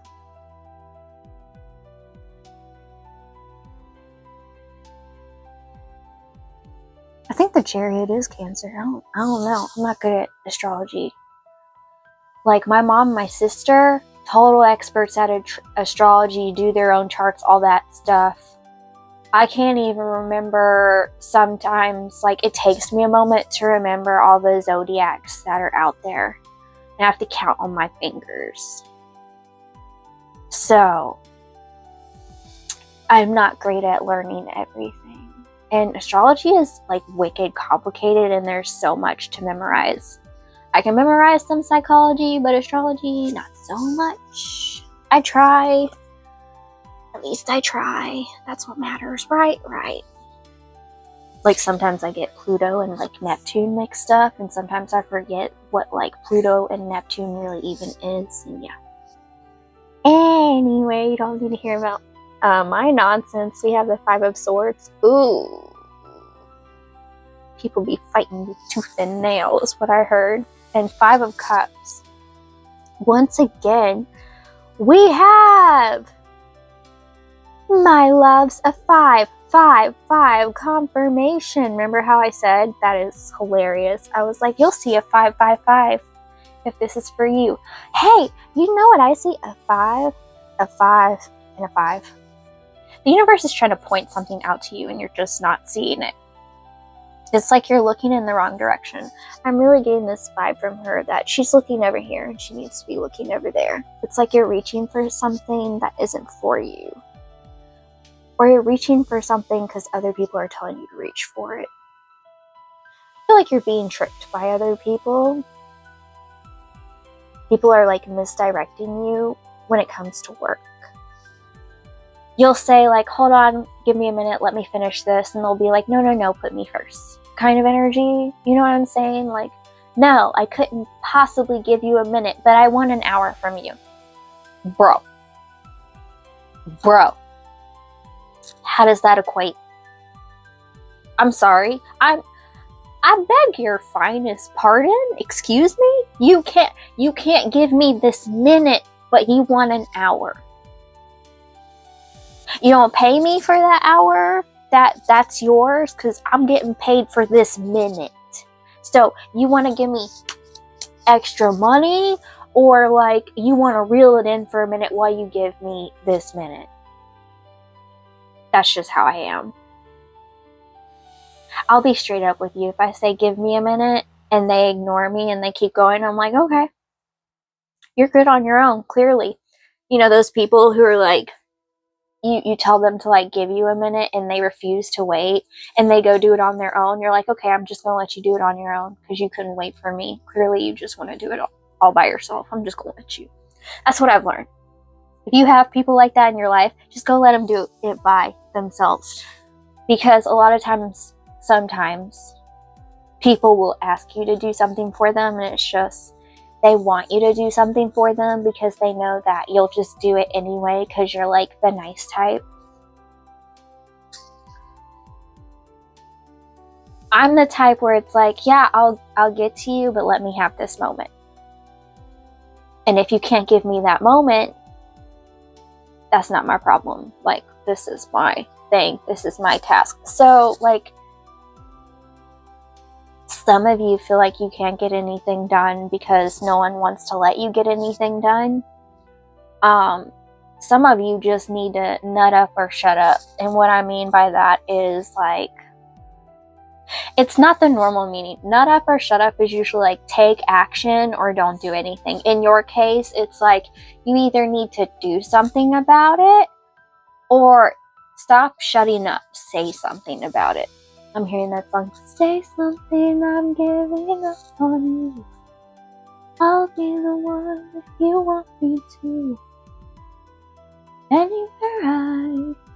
Anywhere you go, I'll follow you. Something like that. I can't remember. God, that song's from so long ago. I remember when it became the biggest meme like ever. Anyway. You're kind of like giving up on yourself because you feel so overwhelmed with work. But don't do that. Like, practice taking that time for yourself. Some of you are just like, okay, I'm up. I gotta work. I gotta go ahead and do this. And you're not. Some of you just aren't giving yourself enough like you time. And as I say this, like my stomach once again feels like unhappy. Oh, some of you, this never happens to me in readings where like my stomach feels like upset. God. Some of you are going through some serious wango, tango, mango, jambalaya that's like all kinds of mixed up. Did that make sense? No, but neither do these situations. Every day, make sure you take an hour out of your day for yourself. And every time you work for like, if you work for a corporate job, every like few hours, go to the bathroom for 15 minutes to regain your sanity. It will help you by so much. And if someone asks you what you were doing in there for 15 minutes, say, well, I didn't feel like shitting my pants, so I thought the bathroom would be a better choice. And I tried diarrhea medicine, but I found it to be unhelpful. And rather than just going home, I thought the bathroom was the best option. Because I don't really like getting the skid marks out of my trousers and just make it so awkward. I've done this before. And I just want you to know, I stick with it. I stand by it. Where like, there's this one time I couldn't go to work because I got food poisoning. And I was literally coming out at both ends. And I told my boss that, and they're like, okay, I get it, I understand. You think I could take medicine? I can't even keep water down. Like, I'm wondering, do I need to go to the ER? And this was at least 3 years ago or something. Anyway, it was not good. I don't even remember what I got food poisoning from, but it was bad. And then, like, next day, everyone at work was like, hey, why weren't you here? And I was like, oh, because, like, I couldn't move from the toilet and I needed a bucket in front of me because it was just coming out everywhere. Like, I was lucky to move, like, 2 feet before going to the toilet again. So I just figured I might as well stay at home. And some of them would, like, smirk and smile and stuff. And I was like, well, I'm glad it was funny for you. But for me, it was pretty traumatizing. So clearly, you're just kind of really sick, and I know you have nothing better to do. Got it. I will remember this. I will remember who you are and the fact that you have zero empathy for other people. Some people be like, oh my god, that's crazy. And I was like, you're telling me 1 minute I'm normal, the next time not. And other people are like, I'm sorry, are you okay? Because I literally showed up the very, like, next day, and I was like, no, I'm not okay. I feel like I'm dying, but, like, the job's gotta get done. And the job wasn't super crazy, ridiculously hard to me, and I would, like, you know, take those breaks when I needed them or whatever. So, yeah, the more awkward, the better with terrible people. So, if I'm honest, I worked at this place that I worked at, this was this one time, there was this one boss where if he would call you like that, and if you didn't show up, he'd call you over and over and over and over again. And then some people would literally, and he'd do it over the intercom to, like, try and embarrass you or whatever. And some people would answer back, I was taking a shit. I was in the bathroom. Legitimately. And we were, like, closed or whatever, but, like, they would still say, you know, the same thing to his face. And he'd just be like, oh, so annoying. And it's like, okay, just because you kill yourself or whatever doesn't mean everybody else has to. That doesn't even, like, look how unhealthy and angry you are. You really think everybody else wants to be like you? No. In fact, I pissed that boss off so much. They never wanted me to leave on time. They'd be like, okay, do all your work, and then I want you to spend hours helping with other work that has nothing to do with you. And it got to a point where I was like, I'm just literally going to clock out and leave work and not tell anyone except for the people directly working with me. I don't care if you're my boss or whatever. I only have to work from this time to this time. So sometimes he'd be calling my name for like an hour straight over the intercom. How do I know this? The people I told I was leaving would hear it because they'd still be there. And they'd be like, it's so hilarious. They kept calling you and calling you. Oh, well, I'm not there. It's too bad. Did this boss ever say anything to me? No, because legally you can't do anything. And I was a member of the union. Try me. And this union did not play. I promise you they didn't play. It was actually a really good union. But it wasn't good enough for me to want to keep that job. But yeah. You guys need to stand up for yourselves more when it comes to work, and you need to take more time for yourself if you're overworking yourself. Some of you guys be working too hard. Some of you be doing too much. And it's some of you, it's for other people. You're letting them take charge over your life, your energy, whatever. And others of you, you just work too much. You do too much. And some of you, like I said, you're getting a really good opportunity because you're choosing you. So it's like 3 categories. So, yay! People are learning. I'm excited. Now, how to become energetically strong and stable for my beautiful loves. What can they do to become strong and stable in their energy, to be confident, to be proud, and just really... Oh my, that's a book. You see all that? You see? Okay.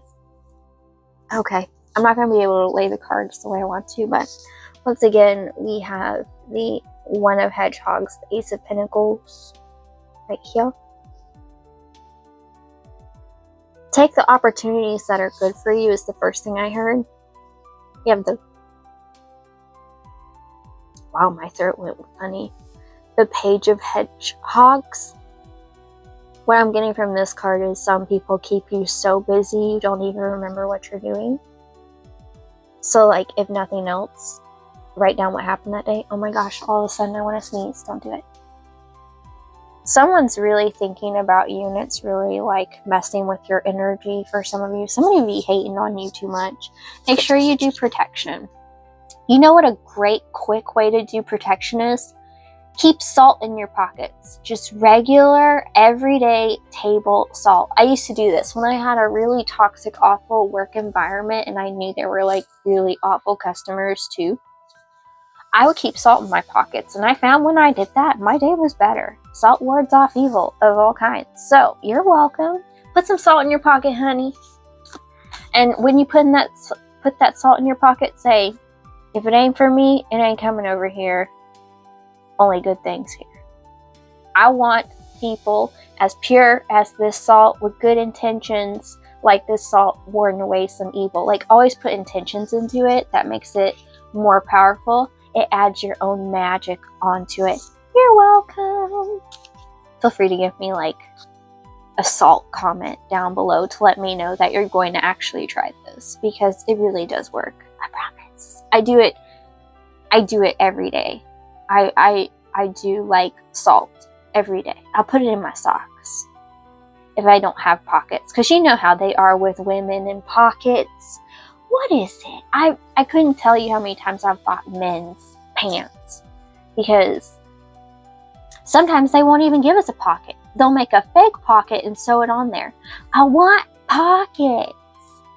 Okay? I don't want to carry my purse everywhere I go. Okay? I'm not that kind of... Sometimes I feel like it. Most of the time I don't. I'm going somewhere quick. I want pockets. So I'll wear like a jacket, and it's too hot for that here. It's like 100 degrees outside right now. Legitimately. It said, feels like 100, and then it rained, and I was like, maybe I can do work yard. Wow, my throat keeps trying to close up. Yard work later.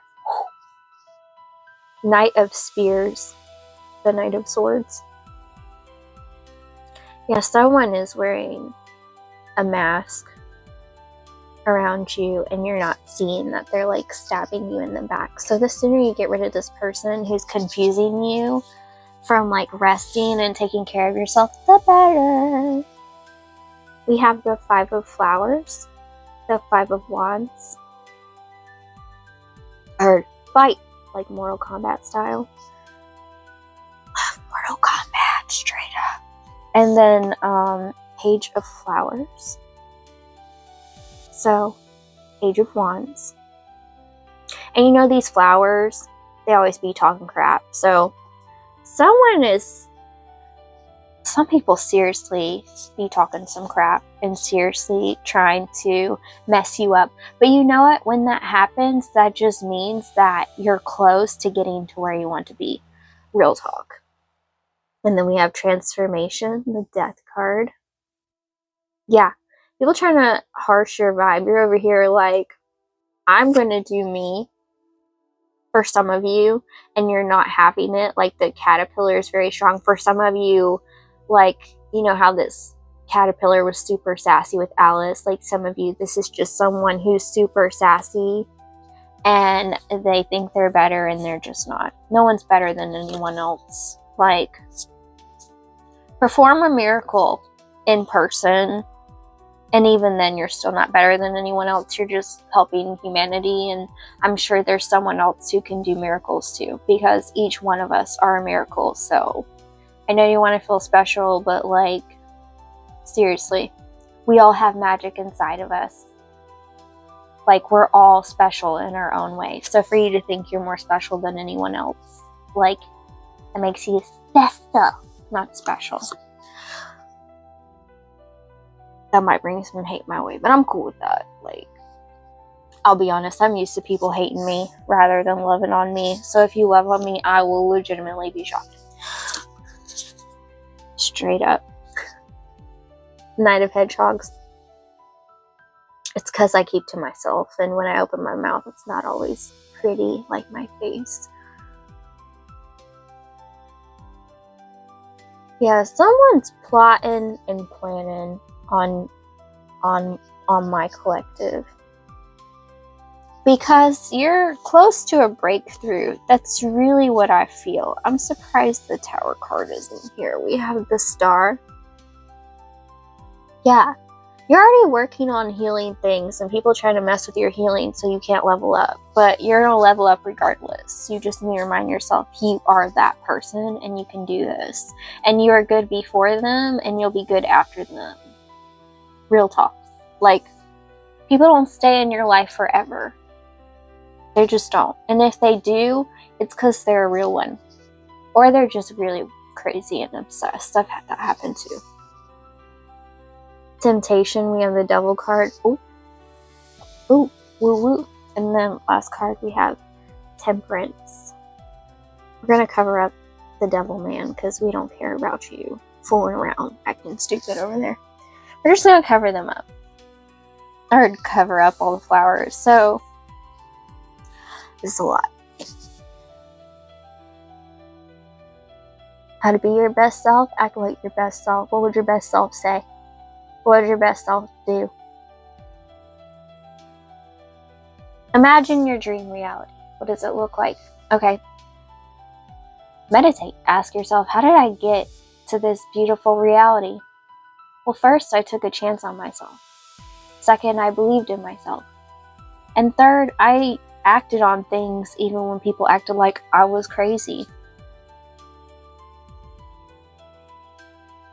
I drank the potion. I drank the bottle. I did what felt good for me. Some of you, I heard, are on like a health journey and people aren't healthy around you, but that's not your loss, it's theirs. And your body be looking good. That's for some of you.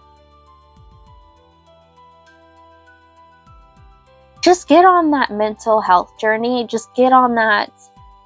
Feel free to do my EMPS program. It's EMPS. What does that stand for? Emotional, mental, physical, and spiritual health. And what it is we talk about our emotions and how to express them. In some of them, in others, it's like what you're going to be feeling that week. Mental is basically an affirmation. Give yourself an affirmation every day. Physical is I give you an exercise to do or a YouTube video. On the YouTube video, just pick one. As for the exercise, just do 20 reps. And the spiritual is remind yourself how grateful you are of everything that you have and make a wish for something that you want. And then work towards that wish to make it come true. For those of you who are interested in a personalized program, the information is in my description box, how you can purchase an EMPS program. For some of you who are having struggles with your mental, you can try subliminals. I already have plenty of subliminals on here, some for like sleeping, some for like when you're working and you want to dance. And then you can also buy a personalized subliminal. You say just tell me what your main goal is basically, and then I'll make you a subliminal.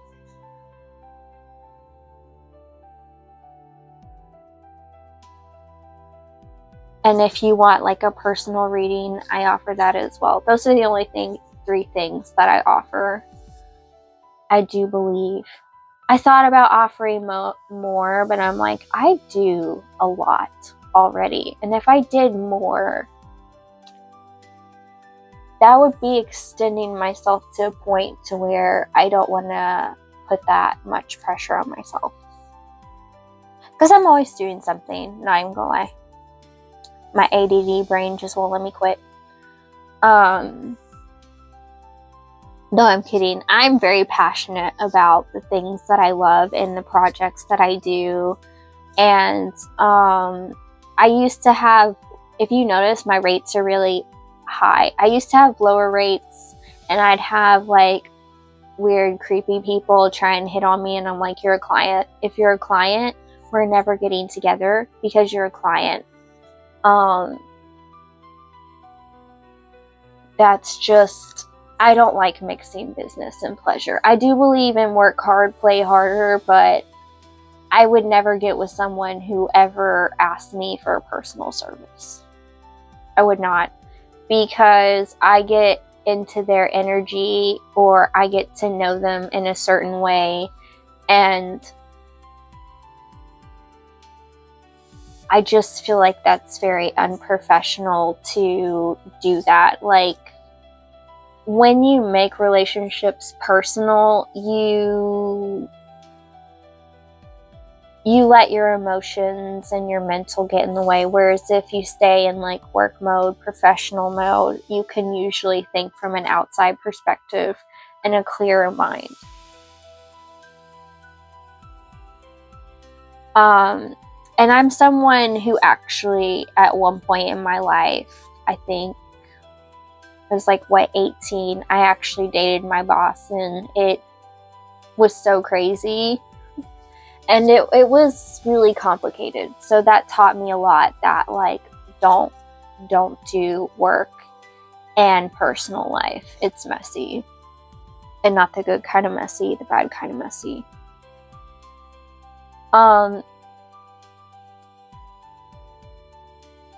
And also, like, I'm worth it. I'm worth it.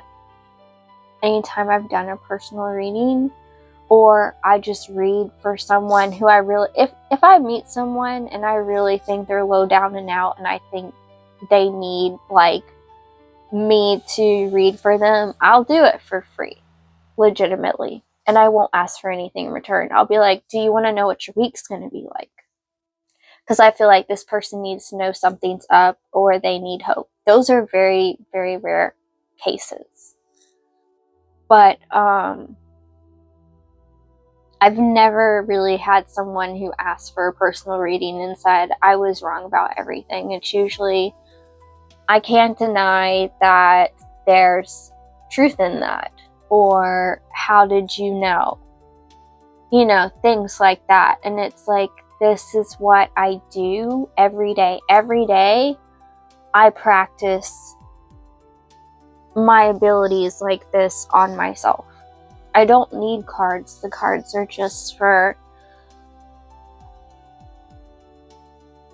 putting on a show, I guess. Because, I mean, I've done water scrying on here. I've done fire. I've done, like, the crystal ball thing. I don't even really need anything to pick up on something or see something. And I'm not trying to be cocky. I always try to be humble and respectful. I'm just grateful that I can help people and I have these abilities. But I'm not going to just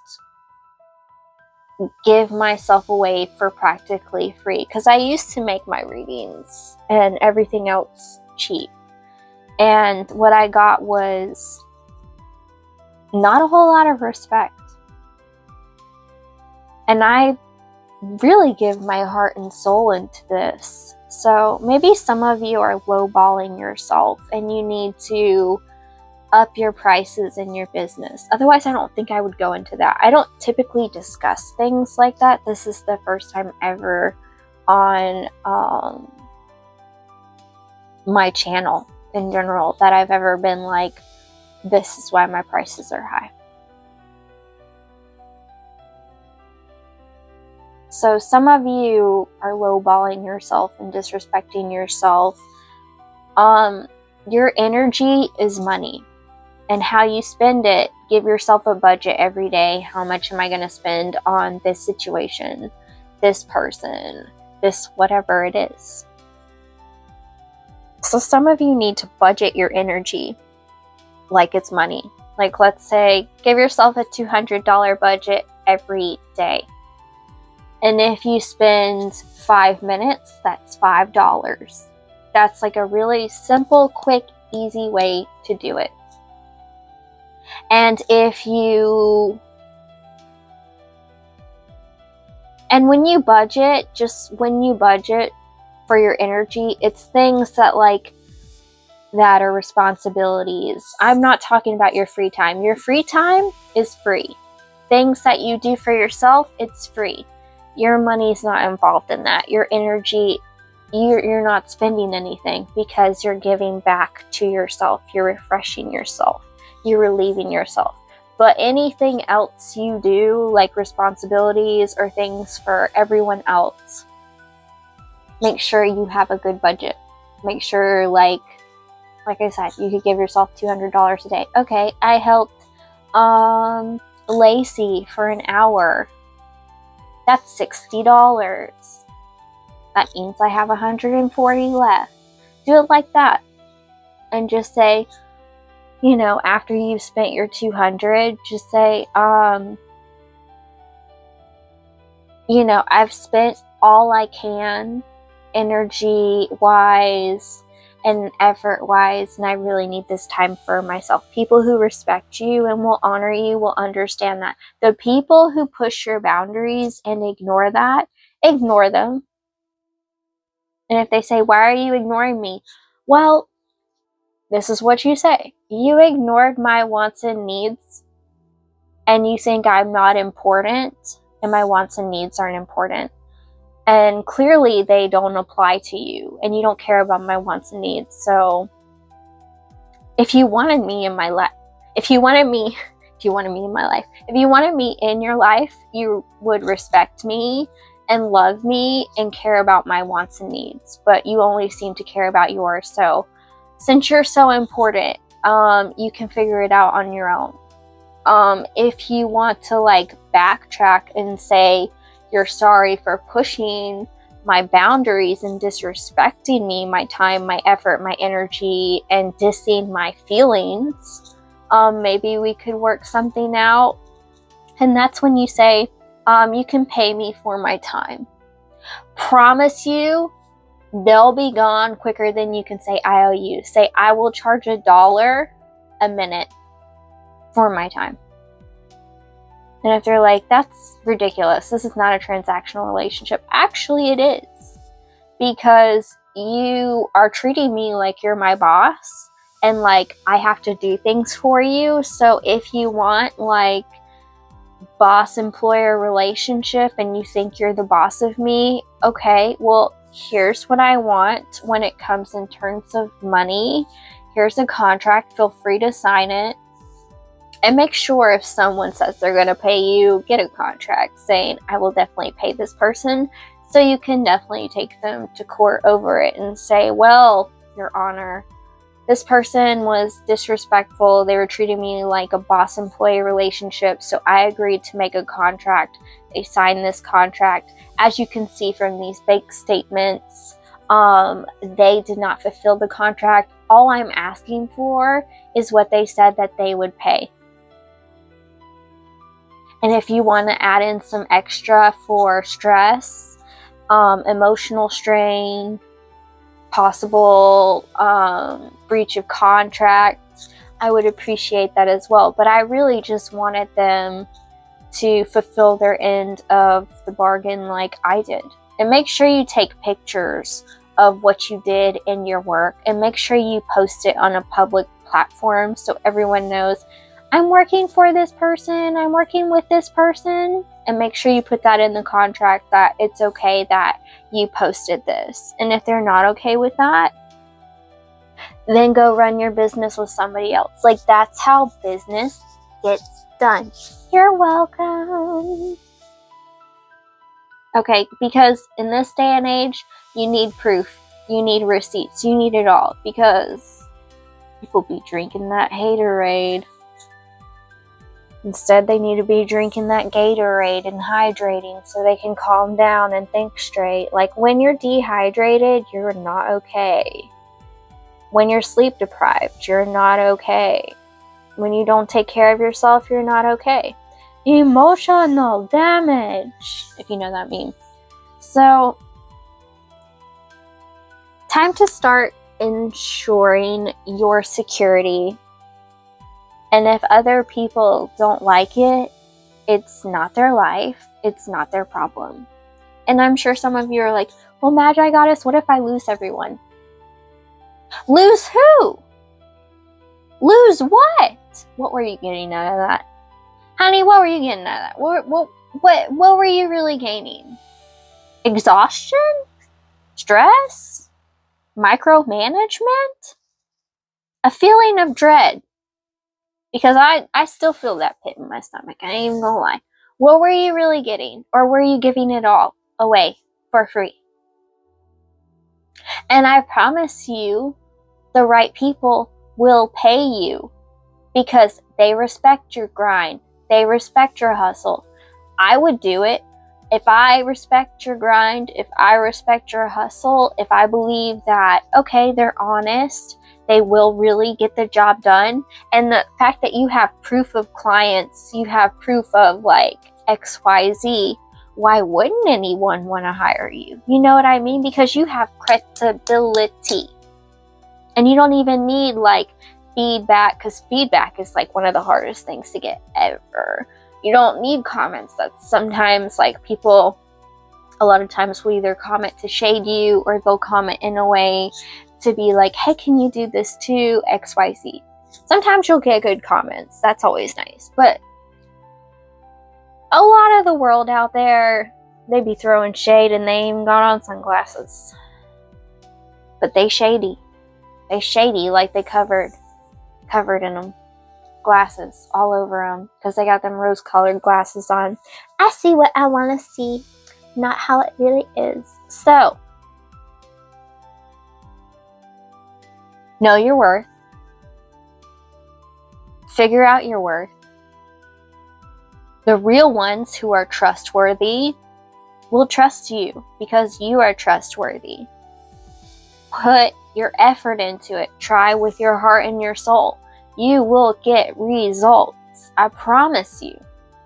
When I used to be a cleaner, I was one of the most expensive ones in my area. I charged $20 an hour. Other people charged cheaper. I had nice, expensive equipment, and I'd bring it all there. I didn't need any of their equipment. I didn't need no brooms, no nothing. And it was all my own stuff. And I was contractor. And you best bet I had return clients because they loved my energy, they loved my work, and they knew that they could trust me. I had a client who would pre-book me every week and say, hey, can you put in I put in a request, can you go ahead and accept it for me? They would pre-book me literally every week, every 2 weeks. And they'd leave me a tip too because they knew I was worth it. And they would take a nap. And I was like, can you really take a nap while I'm vacuuming? And they're like, I don't care. It's fine. I want my house clean.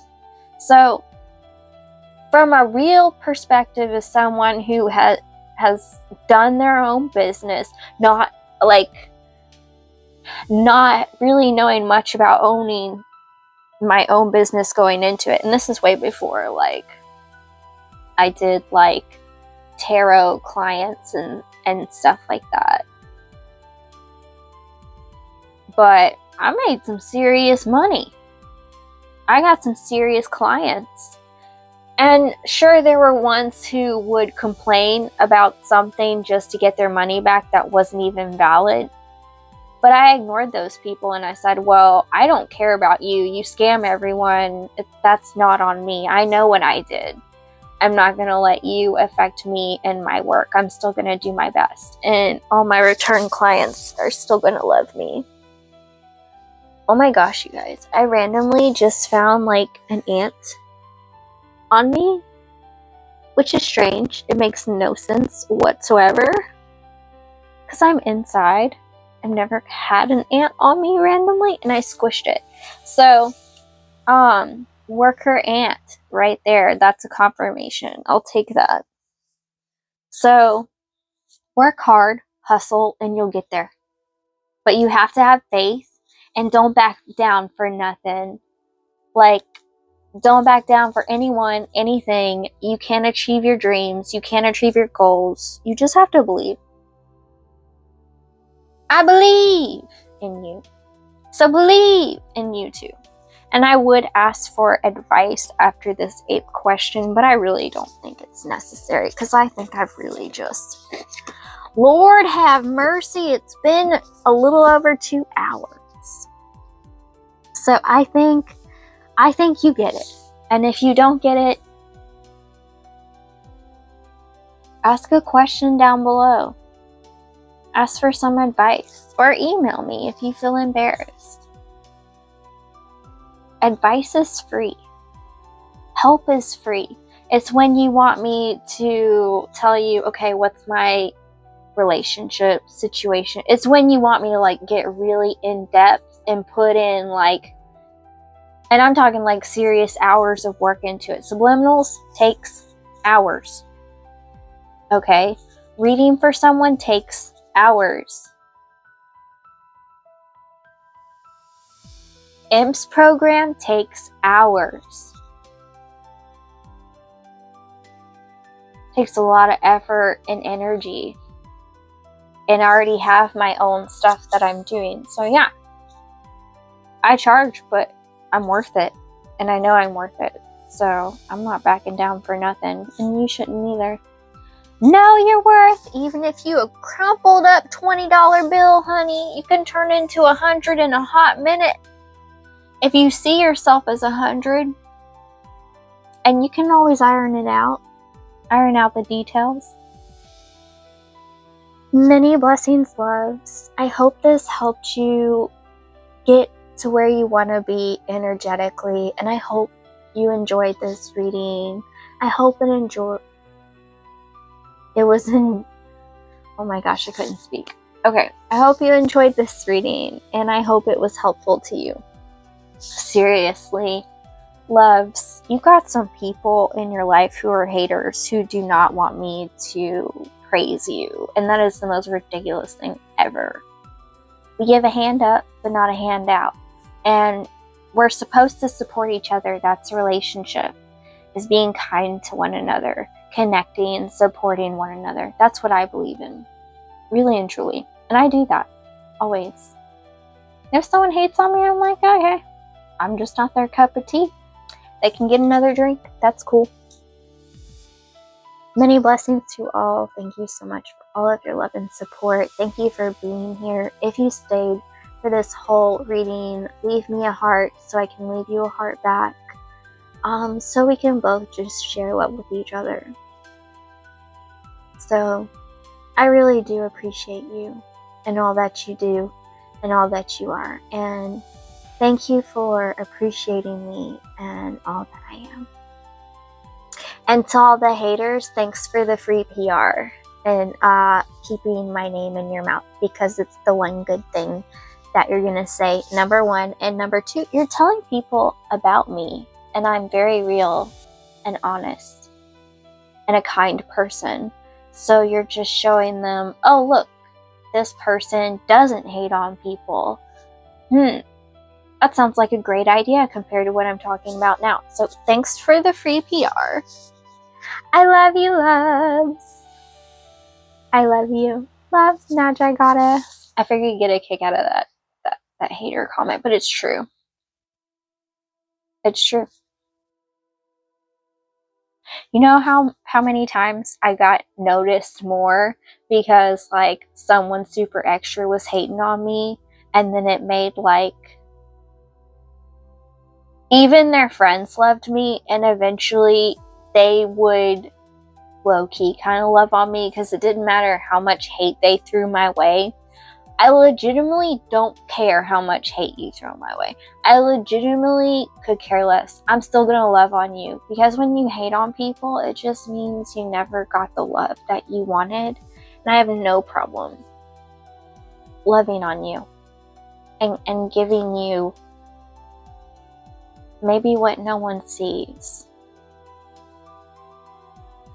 But I'm not going to be like, oh my god, I love you. I'm going to be like, it's going to be okay. Or, I appreciate your honesty. I appreciate this about you. But if it's a hater with like a really messed up, stupid comment, I'm just deleting you, and I'm like, you've got so many issues. Like, do you need a counseling session or something? I don't know if I could help you. Like, I only have my diploma. I think for you, I'd need my degree. So maybe you should seek professional help.